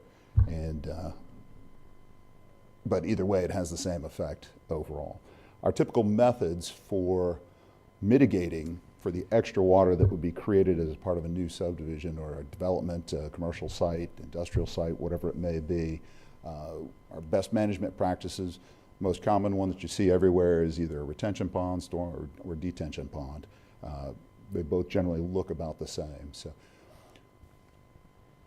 the different rules changes that NRAC has made recommendations on for your consideration, the County Council's consideration, are based on making improvements to the existing stormwater rules. Keeping in mind that the stormwater rules are applied to new developments only. They are not retroactive. Anything that's been built prior to these being enacted will not be required to meet these.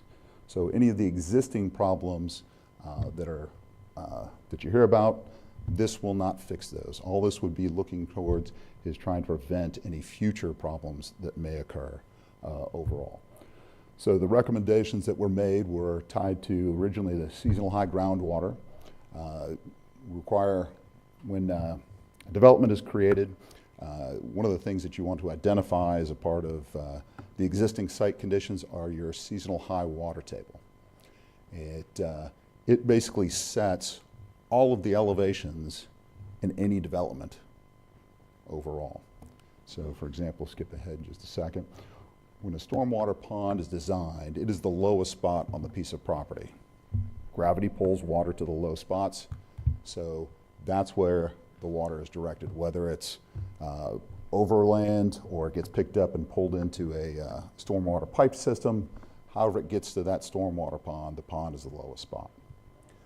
So establishing your design for your stormwater is all based on where the water level is when you have no rain, when you've got a normal condition overall. We actually go ahead and conservatively use the seasonal high water table, which means, you know, where would the water be during the wet season? Because obviously a stormwater pond is going to be most in use and needed during the stormwater or the rainy season. So we set that elevation as the design normal water level as circled on the exhibit.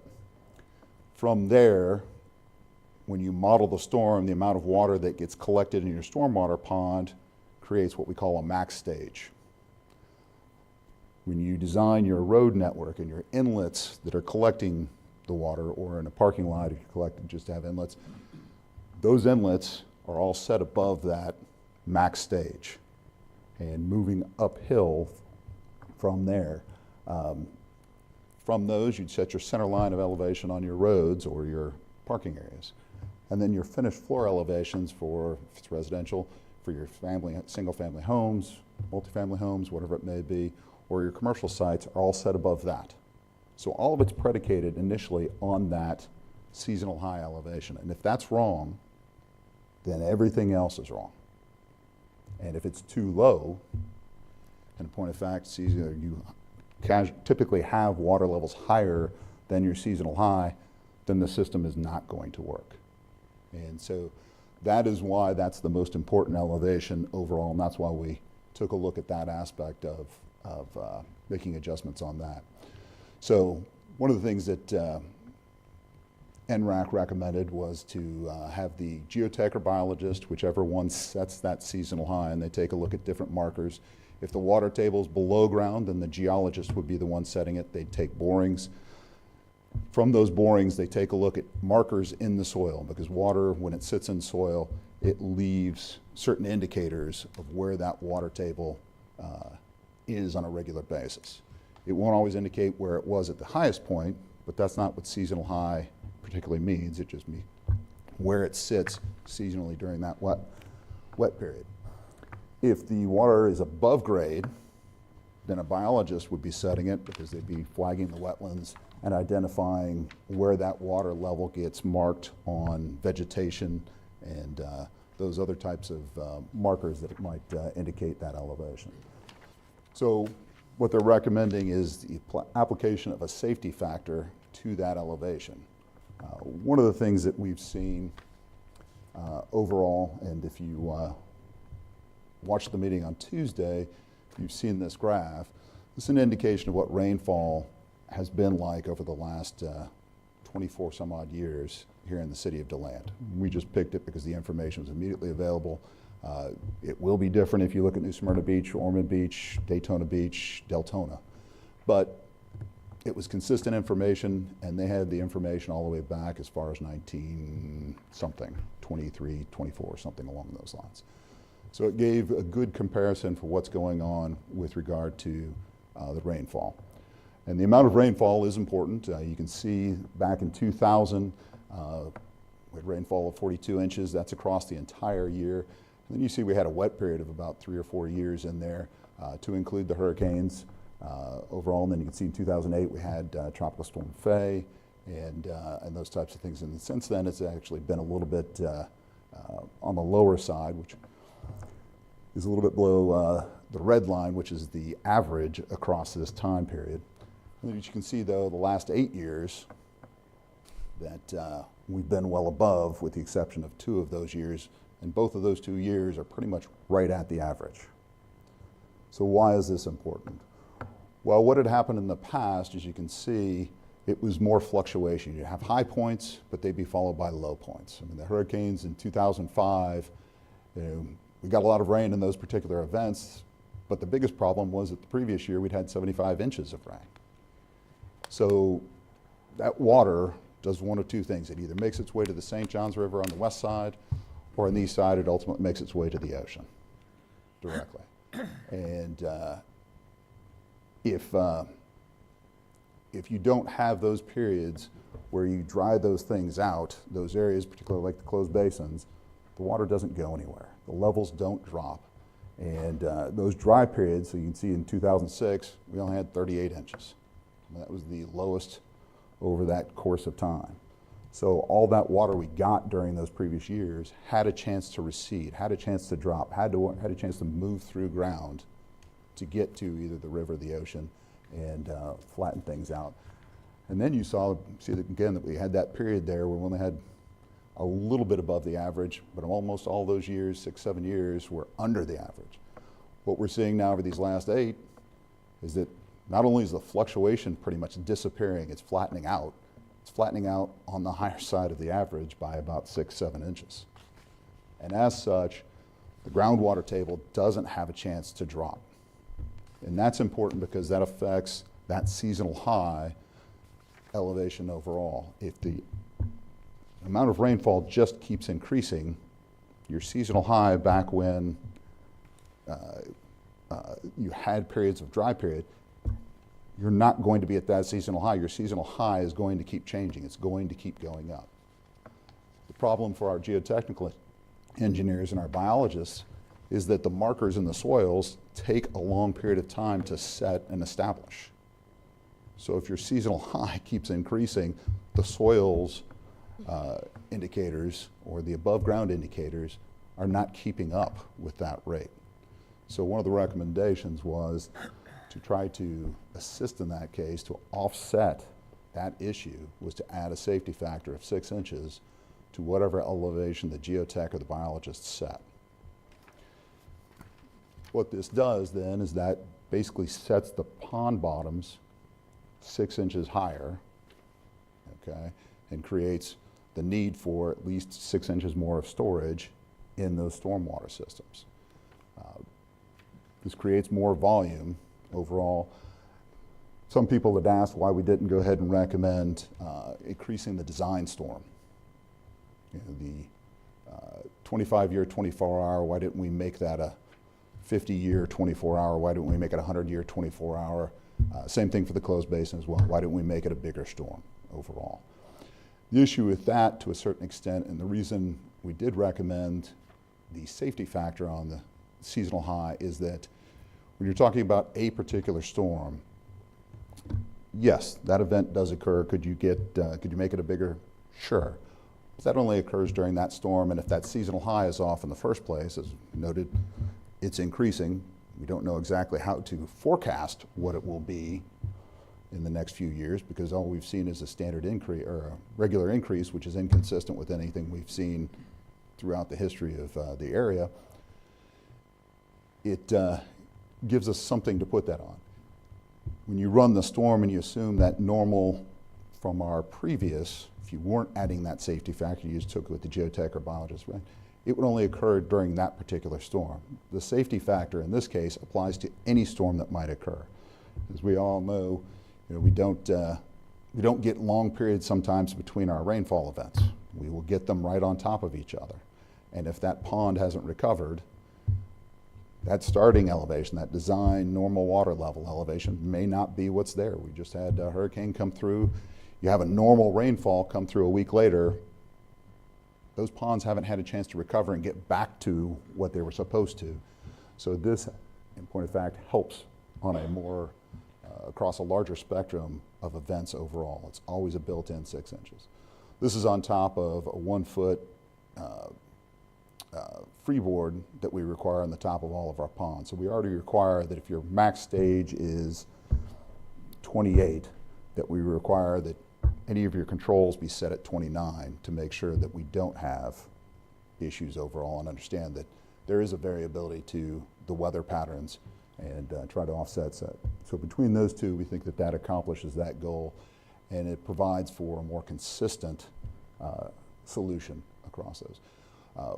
Some of the other items that we looked at were the number of borings per site. Again, because the seasonal high elevation is so important, the more borings you do across a pond site, the better feel you've got for averaging what the seasonal high should be in that area. And so we moved, our code did not previously require X amount of borings, so we are putting that in. The water management, or pardon me, the DOT uses 2 borings per acre of the size of pond. That's what we've recommended as a part of this, that be put into our code as well. Curve numbers. When we prepare a model for a stormwater site, we make certain assumptions on the amount of runoff versus the amount of groundwater condition. It's not a percentage, but it's very similar to a percentage. We set those numbers 0 to 100, with 100 being basically impervious. Water doesn't move through it. So if the raindrop hits the ground, 100% of that raindrop is going to fall, going to go ahead and become surface water and flow off.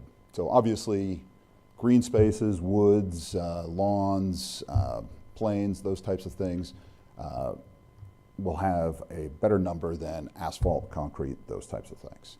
So it would be a lower number versus a higher number. The other factor that plays into how much water runs off in the curve number is the type of soil you have. If you have beach sand, water moves right through it, that number is going to be really low overall. And it is further factored into whether it's brush, open space, those types of things, all those characteristics. So we have standard tables for these types of things that we use. Part of the issue comes up is that there are what we call, they're basically soils that have characteristics of well-drained soils and poorly drained soils. A soils being well-drained soils, D soils being poorly drained soils. Per the USGS soils map for Volusia County, where they've gone through and they've evaluated soils conditions throughout areas of the county and identified these areas are, this is Immokalee fine sand, this is Tavares, this is Farmington. They've assigned soil types to each one of them. As you can see, I've highlighted, this is one of the tables in there and identifies A through D type soils. They have a group of them that are either A/D or B/D. And in that case, again, because when you look at the numbers, the difference between a B soil and a D soil on the same type, so let's see, take dirt at the bottom.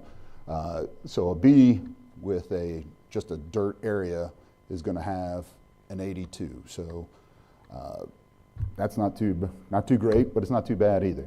You can see in a D soil where you have more clays mixed in or some more organic material in there, things that would impede the flow of water into the ground, you'd have an 89.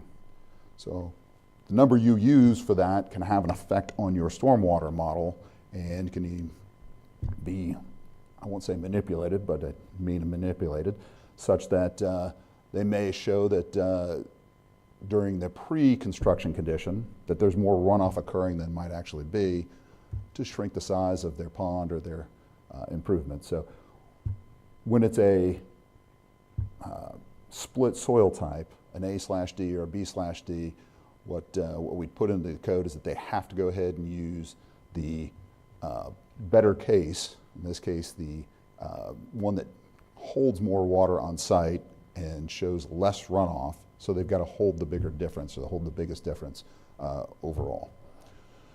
And then the next factor that played into it that we took a look at was a tailwater condition. So in an open basin, when the water leaves your site, it goes into a ditch sometimes, may go into the river, something along those lines. We call that water level in that downstream area a tailwater. We need to know what elevation that tailwater is because it can change how your model works. The amount of water that leaves your site, when it can leave your site, all those different types of things. So on setting a tailwater, usually what happens is an engineer and the survey team, as a part of the initial design, would go out to an area where the tailwater would be occurring, and they would look for markers to indicate. So a lot of cases, let's say it's a canal downstream, they would go down, they'd find the first structure, be it a culvert or a head wall, something along those lines. And I'm sure you've seen these. They've, on those structures, they have stain lines where you can see where the water level generally rises to overall. They would identify that elevation and then factor that into their calculations as the tailwater condition. There can be a lot of variability, and as we talked about with regard to the seasonal high, because of the amount of rainfall we've had, the numbers should be just going up. Well, we wouldn't apply just a set 6-inch because the size of the basin can have a huge effect, and 6 inches wouldn't be appropriate for a really small basin, and certainly wouldn't be really appropriate for things like the Nova Canal, B19, those types of things. So what we would recommend is that prior to setting that elevation and running their first model, they engage the county staff. County staff go out, visit the site with them, and set what would be a conservative, or should be a conservative, downstream tailwater condition to make sure that everything is modeled as appropriately as possible. Instead of just, they set it, run a model, submit it, and then we've got to argue with them after the fact, and it just doesn't work out very well. We end up giving ground on certain things when we shouldn't be. There is a lot of professional opinion that goes into it, but better to have that discussion where you don't have a timeline or something along those lines hanging over everybody's head, and then there's more compromise than should occur. All right, and then the last item that was discussed and is recommended by NRAC and came up a little bit the other night is the stormwater pond locations on the new development. One of the things that you see sometimes, if you did pay attention to the meeting the other night, or if you're from this area, you saw it over on Orange Camp at the Publix shopping center down there. They had a stormwater pond. That stormwater pond sits not quite adjacent to Orange Camp, but fairly close. There was a small space in between. But the elevation on that pond was about 12 to 15 feet higher than that section of Orange Camp. And we got a large amount of rain, obviously through Milton. It caused, or it sent more water to that pond than that pond was designed to handle. And when we have a situation like that, one of the things we typically do is we'll put in an emergency weir or some type of structure that allows that water to overflow so that you don't have what happened there, which is a catastrophic failure. There was more water coming in, it overtopped, and because it didn't have a controlled way to get over the top of it, it cut into the grass slopes, and just like you'd expect with a large amount of water, it blew out one particular section of that pond. If there had been a little bit better design with regard to that aspect, considering the possibility that you might have a ridiculously large storm, I'm sure the engineer would have changed their design a little bit.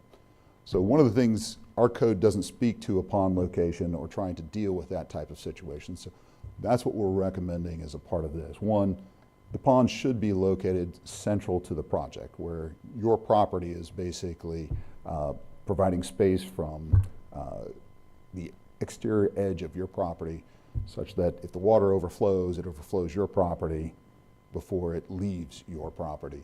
And when it does so, it doesn't do so in such a manner that it would blow out any portion of your stormwater system. That's not always possible. This is a site here at the north end of DeLand. This is 17 north of where it splits from 1792. The Hampton Hotel, that area.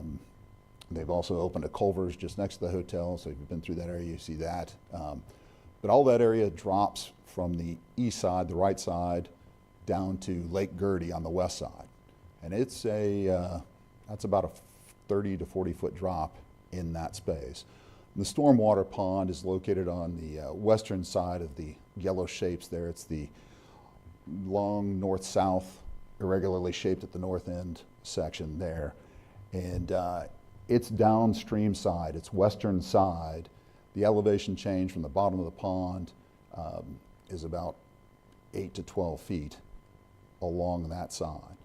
So one of the things that you would do in a situation like that, you can't, because the site drops so much from the east to the west, there's no good way to center that pond that wouldn't cause a lot more other problems. So the recommendation is not that we don't allow a situation like this, but there are certain things that can be done. So in this case, the design included what we called a clay core through that downstream wall, which does not allow water to seep through on that western side.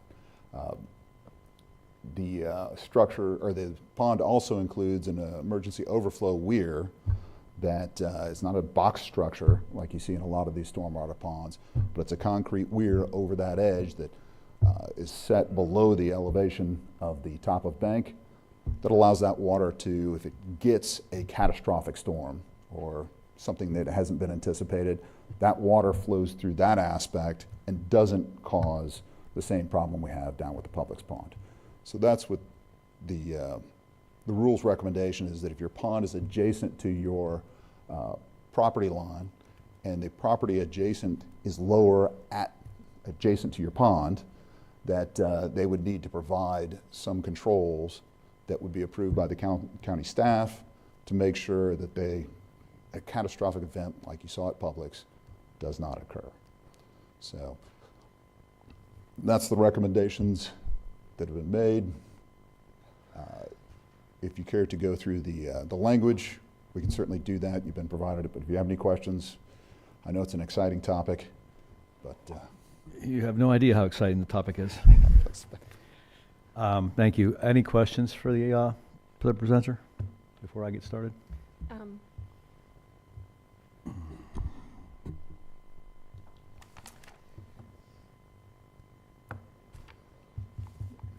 I think one question I have is, when these go through, if these go through, what happens with existing developments that are already in progress that don't meet or exceed these regulations?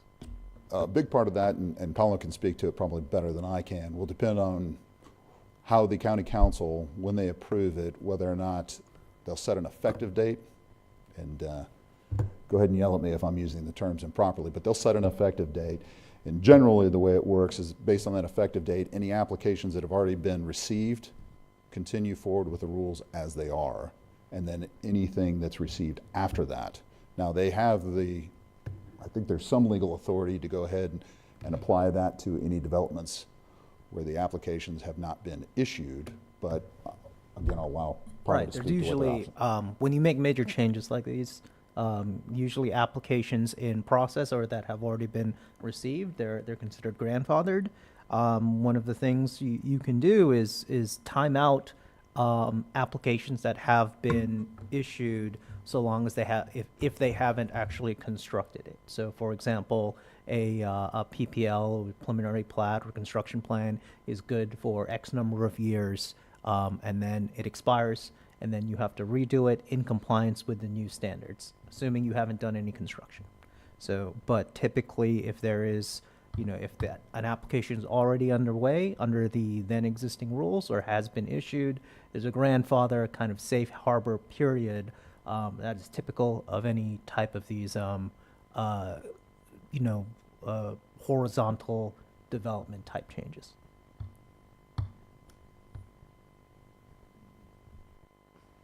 just, as you're, I mean, I've gone through it page by page, not that I, but, you know, I know this is addressing future, not the current, but as you're doing, or as this study, or if what's going forward, is the current, are the current developments taken, you know, the impervious versus the pervious soil? So is it taken into effect that we have all the amount of pervious we have moving forward, or is it just estimating? Am I making sense? Because we've had a lot of development. Right. And so our pervious land has probably increased quite a bit. Correct. So as this is going through and being addressed, is that taken in effect? Or I guess this is just looking at the future? What this will look you don't say, like. well, we're going to have more runoff because of X, Y, Z. Sure. When somebody comes in to develop a parcel, they do take a look at the existing conditions, not just on their parcel, but on the surrounding parcels. Okay. So, for example, not that we covered any aspect of it, but if somebody is uphill of this development that's being done, you know, they do take a look at what amount of water is coming off of that uphill development to their property, because they're required to continue to accept that water. Okay.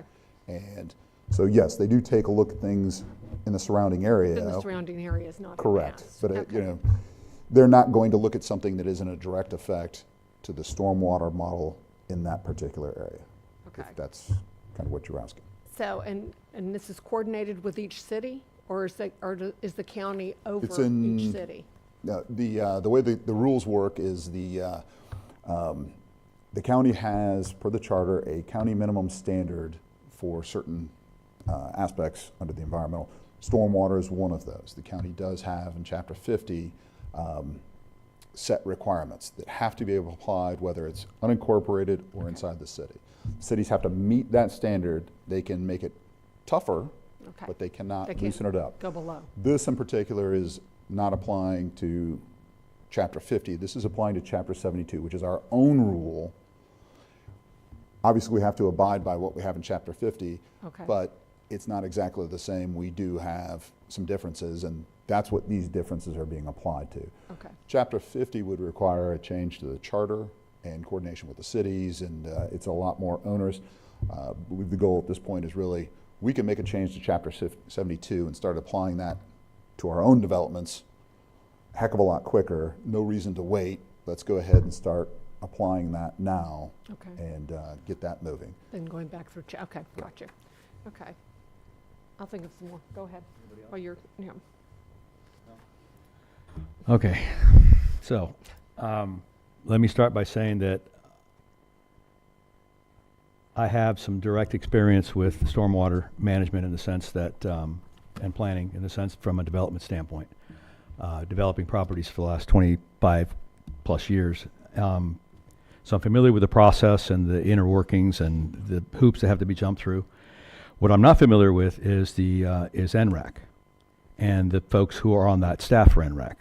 So my question directly is going to be, when this ordinance was put together and these suggestions, I should say, were implemented, was anyone from outside of the county, say in the private sector that works in stormwater management, engineers, were they brought into the mix and asked an opinion or run through the ringer as far as question, you know, how this would apply?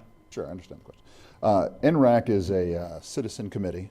It is made up of a different range of professionals. It does include 2 or 3 engineers. 2 engineers, Tyler Malmberg and Michelle Whittick, both of which have done site development. Tyler worked for the Department of Transportation, does stormwater. He does projects on both roads and site. Michelle's background was site civil, those aspects. There are others in the group that are familiar and understand stormwater and its ramifications. But we did, as a part of this, go through them in the very first meeting. We didn't jump right into let's make rules. We spent quite a bit of time explaining how development goes through the process. overall in the calculations and those different types of things to make sure that those that didn't have the set background. But it's not a staff-driven group. It is made up of citizen professionals. All right. And I just want to say that, I mean, stormwater management is an important aspect that needs to be addressed. What this doesn't address is the maintenance of our current stormwater system and canal systems, but that's a whole different topic. Right. That's That I not think something that would take care of some of the other issues that keep getting brought up, but this is a good start. I did, in fact, reach out to 3 different engineers that I've worked with in the very recent past on different development projects and kind of go over some of these suggested implementations. And I do have a few takeaways that I'd like to throw in here for consideration if possible. And the first one would be on page 2 of the ordinance, which is line 59. When we're talking about the 2 borings, and historically, obviously, borings are done prior to any kind of site plan layout. You bore the site, kind of figure out where you're going to put your stuff. So once the ponds are designed, they don't necessarily line up with existing borings. So now we're bringing in new borings. What I would like to see is that in this particular 2 borings per site per acre, that we put there for ponds greater than 1 acre in size, because we have plenty of ponds that are under an acre in size. I think that would be overkill to have 2 borings on under an acre size pond. That's an opinion. I don't mind telling you, professionally, I would disagree with that. Okay. Part of what you find with soils borings and is that they can be quite different from one spot to another. When you take a look at your seasonal high, even across an acre, you can see quite a bit of variability depending on what those soils conditions are.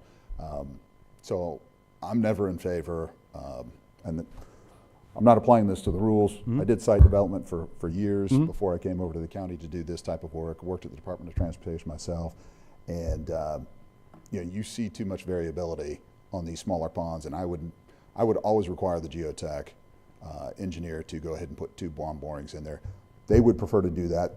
Making a professional judgment based on 1 boring is not a good way to be. On a 10,000 acre pond, you would still require, you request a two borings on a 10,000 acre pond? And most of the time, your ponds aren't going to be that small. That's 10,000 acre? No, 10,000 square feet. Okay. Acre. You want me? That's what was meant, but I'm like square feet. Yeah. 10,000 square feet. Yes, in most cases, even then, I would prefer to go ahead and have that. Usually, it's not a 10,000 square foot pond by itself. It's usually tied to something larger. If your site is only an acre overall, then you might take a look at a little bit different factors and have a slightly different opinion. But we do, I believe we had left some leeway in there for county staff to make some recommendations on that aspect of it. So. All right, so this is the final document, that's what you're telling me.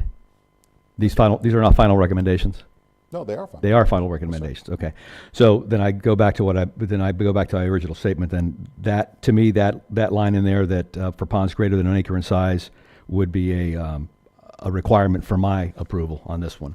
So we'll go on to the next page, which is page 3, and let's talk about line 93, 94, 95. We're talking about design calculations, and it's the last sentence that I've got a little bit of trouble with. It's so equal to the highest measured seasonal high water plus 6 inches. Personal preference, I'd like to see that to read average based on this what you had up there before. I think the average plus 6 inches would be adequate. I think that you adding that extra highest is going to create some design element issues and construction issues down the road. But I'd like to hear your thoughts on that.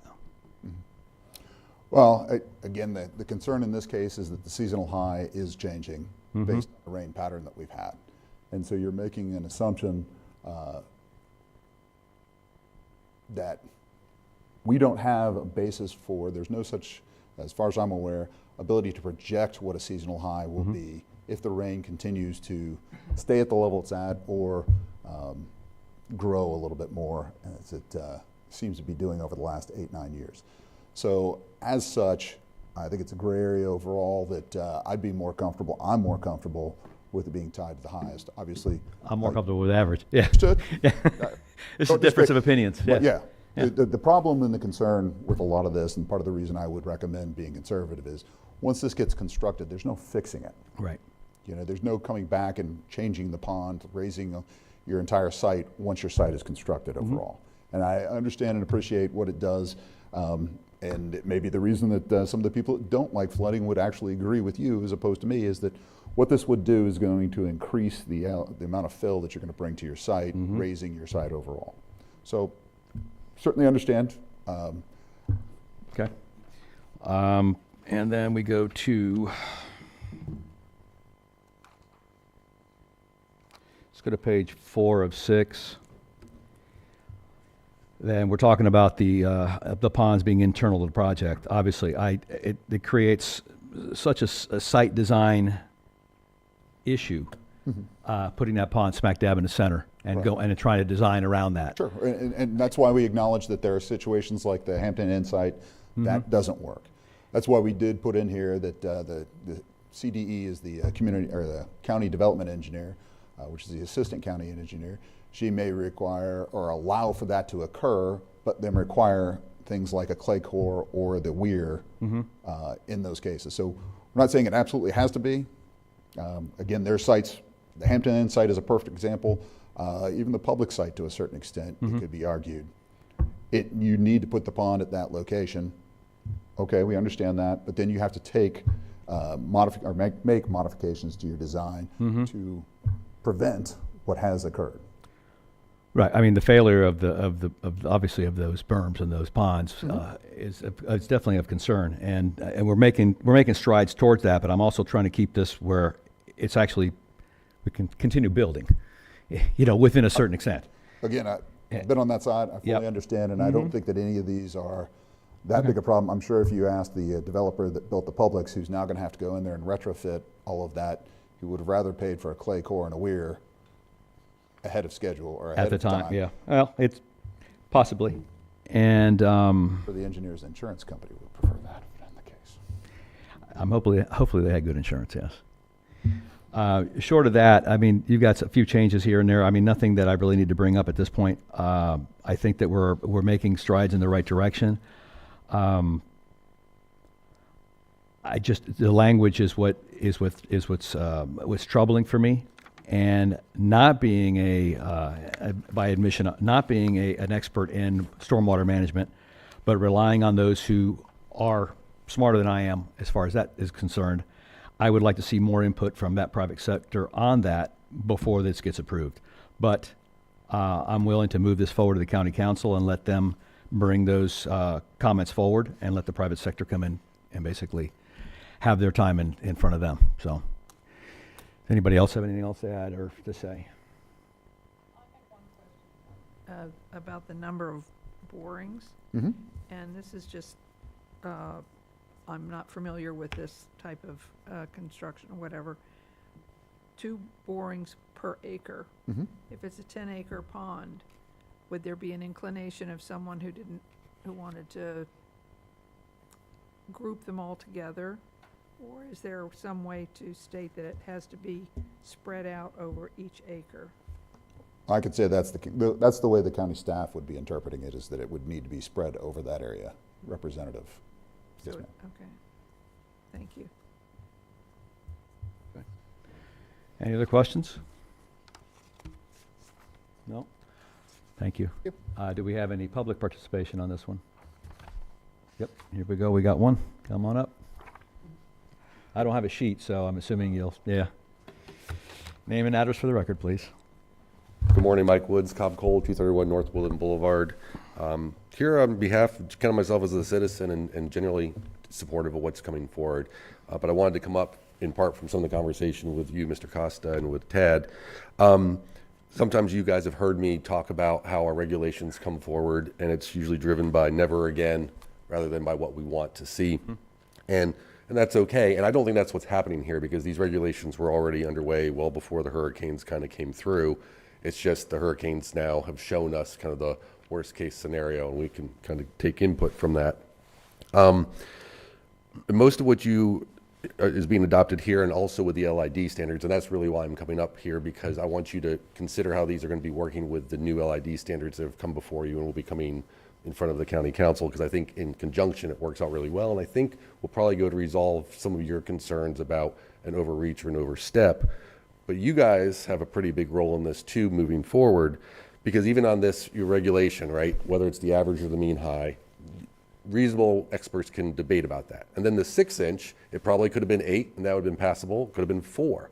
And that's all okay and kind of built into it when we're talking about the context. What Tad provided here about these regulations, that context is the most critical part, because we're trying to remember, okay, what were we thinking about? What was really the underlying thought process for what that final number is in the code?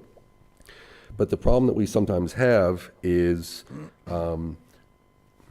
well, one, we will look back at this time and there may be a consideration that these regulations are in direct response to the hurricanes. And they're not, because even as bad as the hurricane impacts have been, percentage-wise, overall total properties, very low. And the projects that have been most recently designed did fairly well, notwithstanding the blowout of certain projects.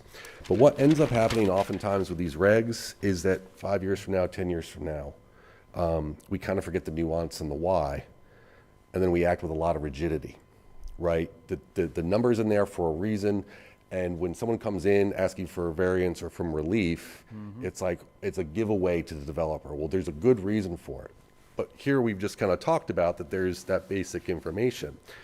Now, I bring up the LID because I feel LID is trying to be responsive to that. We've got a lot of rigid regulations that when they're kind of been added together and they're all been very good, it's almost like a Tetris block coming down and you get these gaps.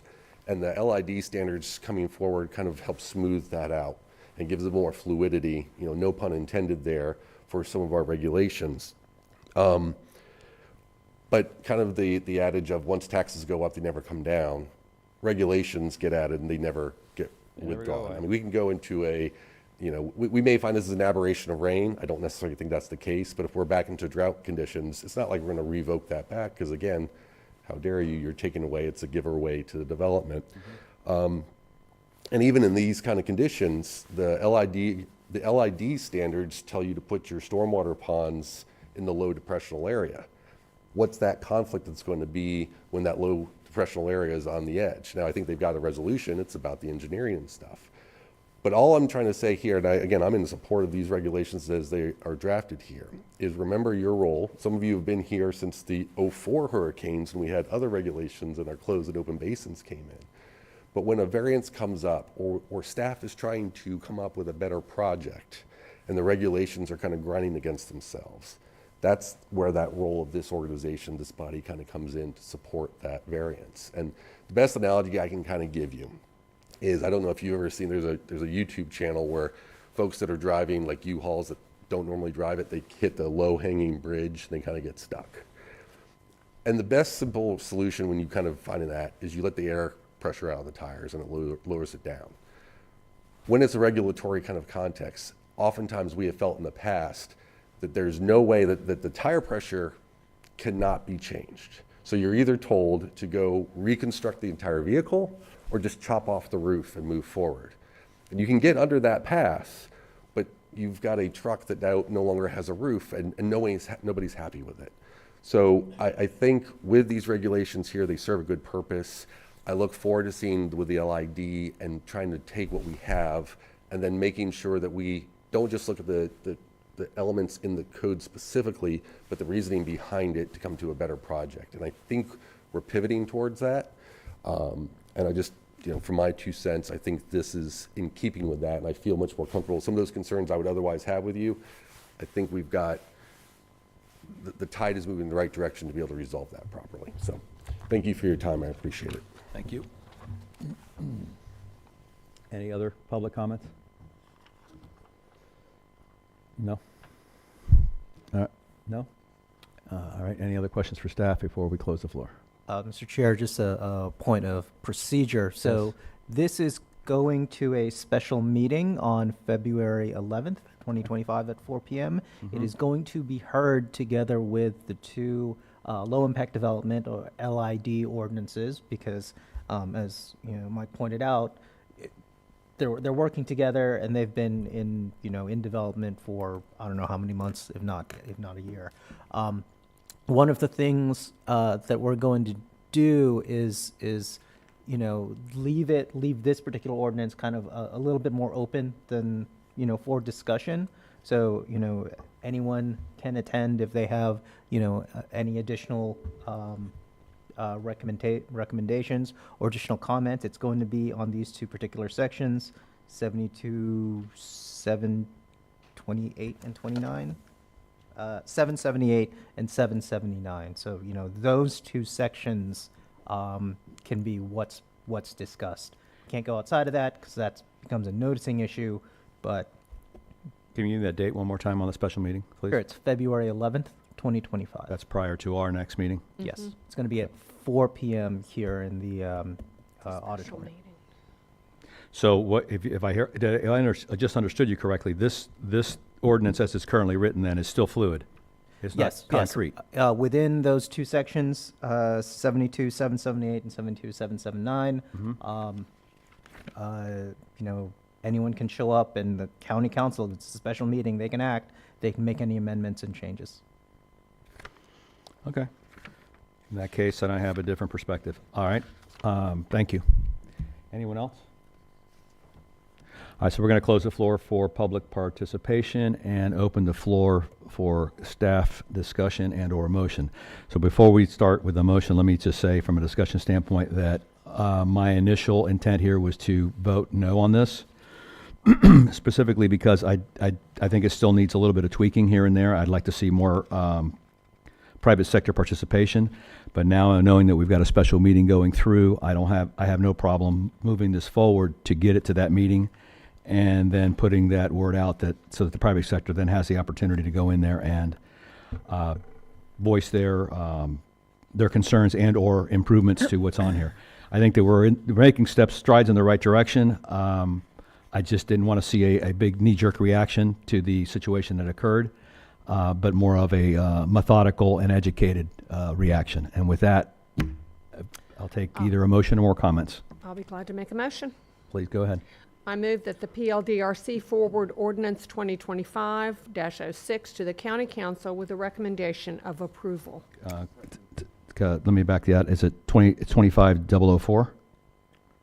Ordinance number 2025-06. Okay, thank you. Yes. All right, and a second. So we have a motion on the floor from Ms. Edith Shelley and a second from Mr. Patterson on ordinance number 25-06. Which is actually case number 0-25-004. Any discussion on the motion? All those in favor? Aye. All those opposed? Motion passes unanimously. All right. That concludes the items on the agenda. We have any other public items? No, sir. Do we have any staff comments? No, sir. Any commission comments? Yes, ma'am. I have a couple. Just that I had actually more things missing from my packet once I saw the agenda. This has just never occurred. I'm not pointing fingers, but just, I don't know if it's supposed, whatever.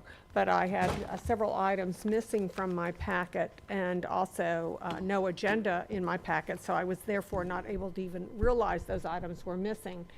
And I just hope we can find some way to correct this. And the post office utterly destroyed half of it too. It was torn apart and taped together, and it came really late as well. I only got it Tuesday. If I can piggyback on that one, yes, my envelope didn't have any tape, so the pages were actually sticking out of the sides of the envelope. Yep, Perhaps, ditto. Mine's the same way. Perhaps maybe we should go to the Tyvek type envelopes that are a little bit stronger than just the standard paper ones. If we're going to mail. If we're going to continue mailing. Yeah. They make them in a larger size as well, I think, because this was a rather large package. I know that you did not receive your package at all. It probably destroyed through the mail system itself, and and they didn't even bother to deliver in your empty envelope. But I think that was problematic. And I know that we all got emails, or we should have gotten an email basically saying it was available online. That's not the same. And it's not the same, but it was an opportunity to squawk, Yeah. and I'm sure that staff would have made some kind of exception and either brought you one out or remailed it. So that was a comment on our part. Excellent point. Yeah. Anybody else? Nope. I do have one. I'm hoping that, that our chair will be back next month. This is 2 times in a row, and while I'm getting better at it, I'm still not comfortable with it. So I hope that speedy recovery for him, that he's back here next month. You did a fine job. Thank you. Any press and citizen comments? No? Well, with that, we are adjourned.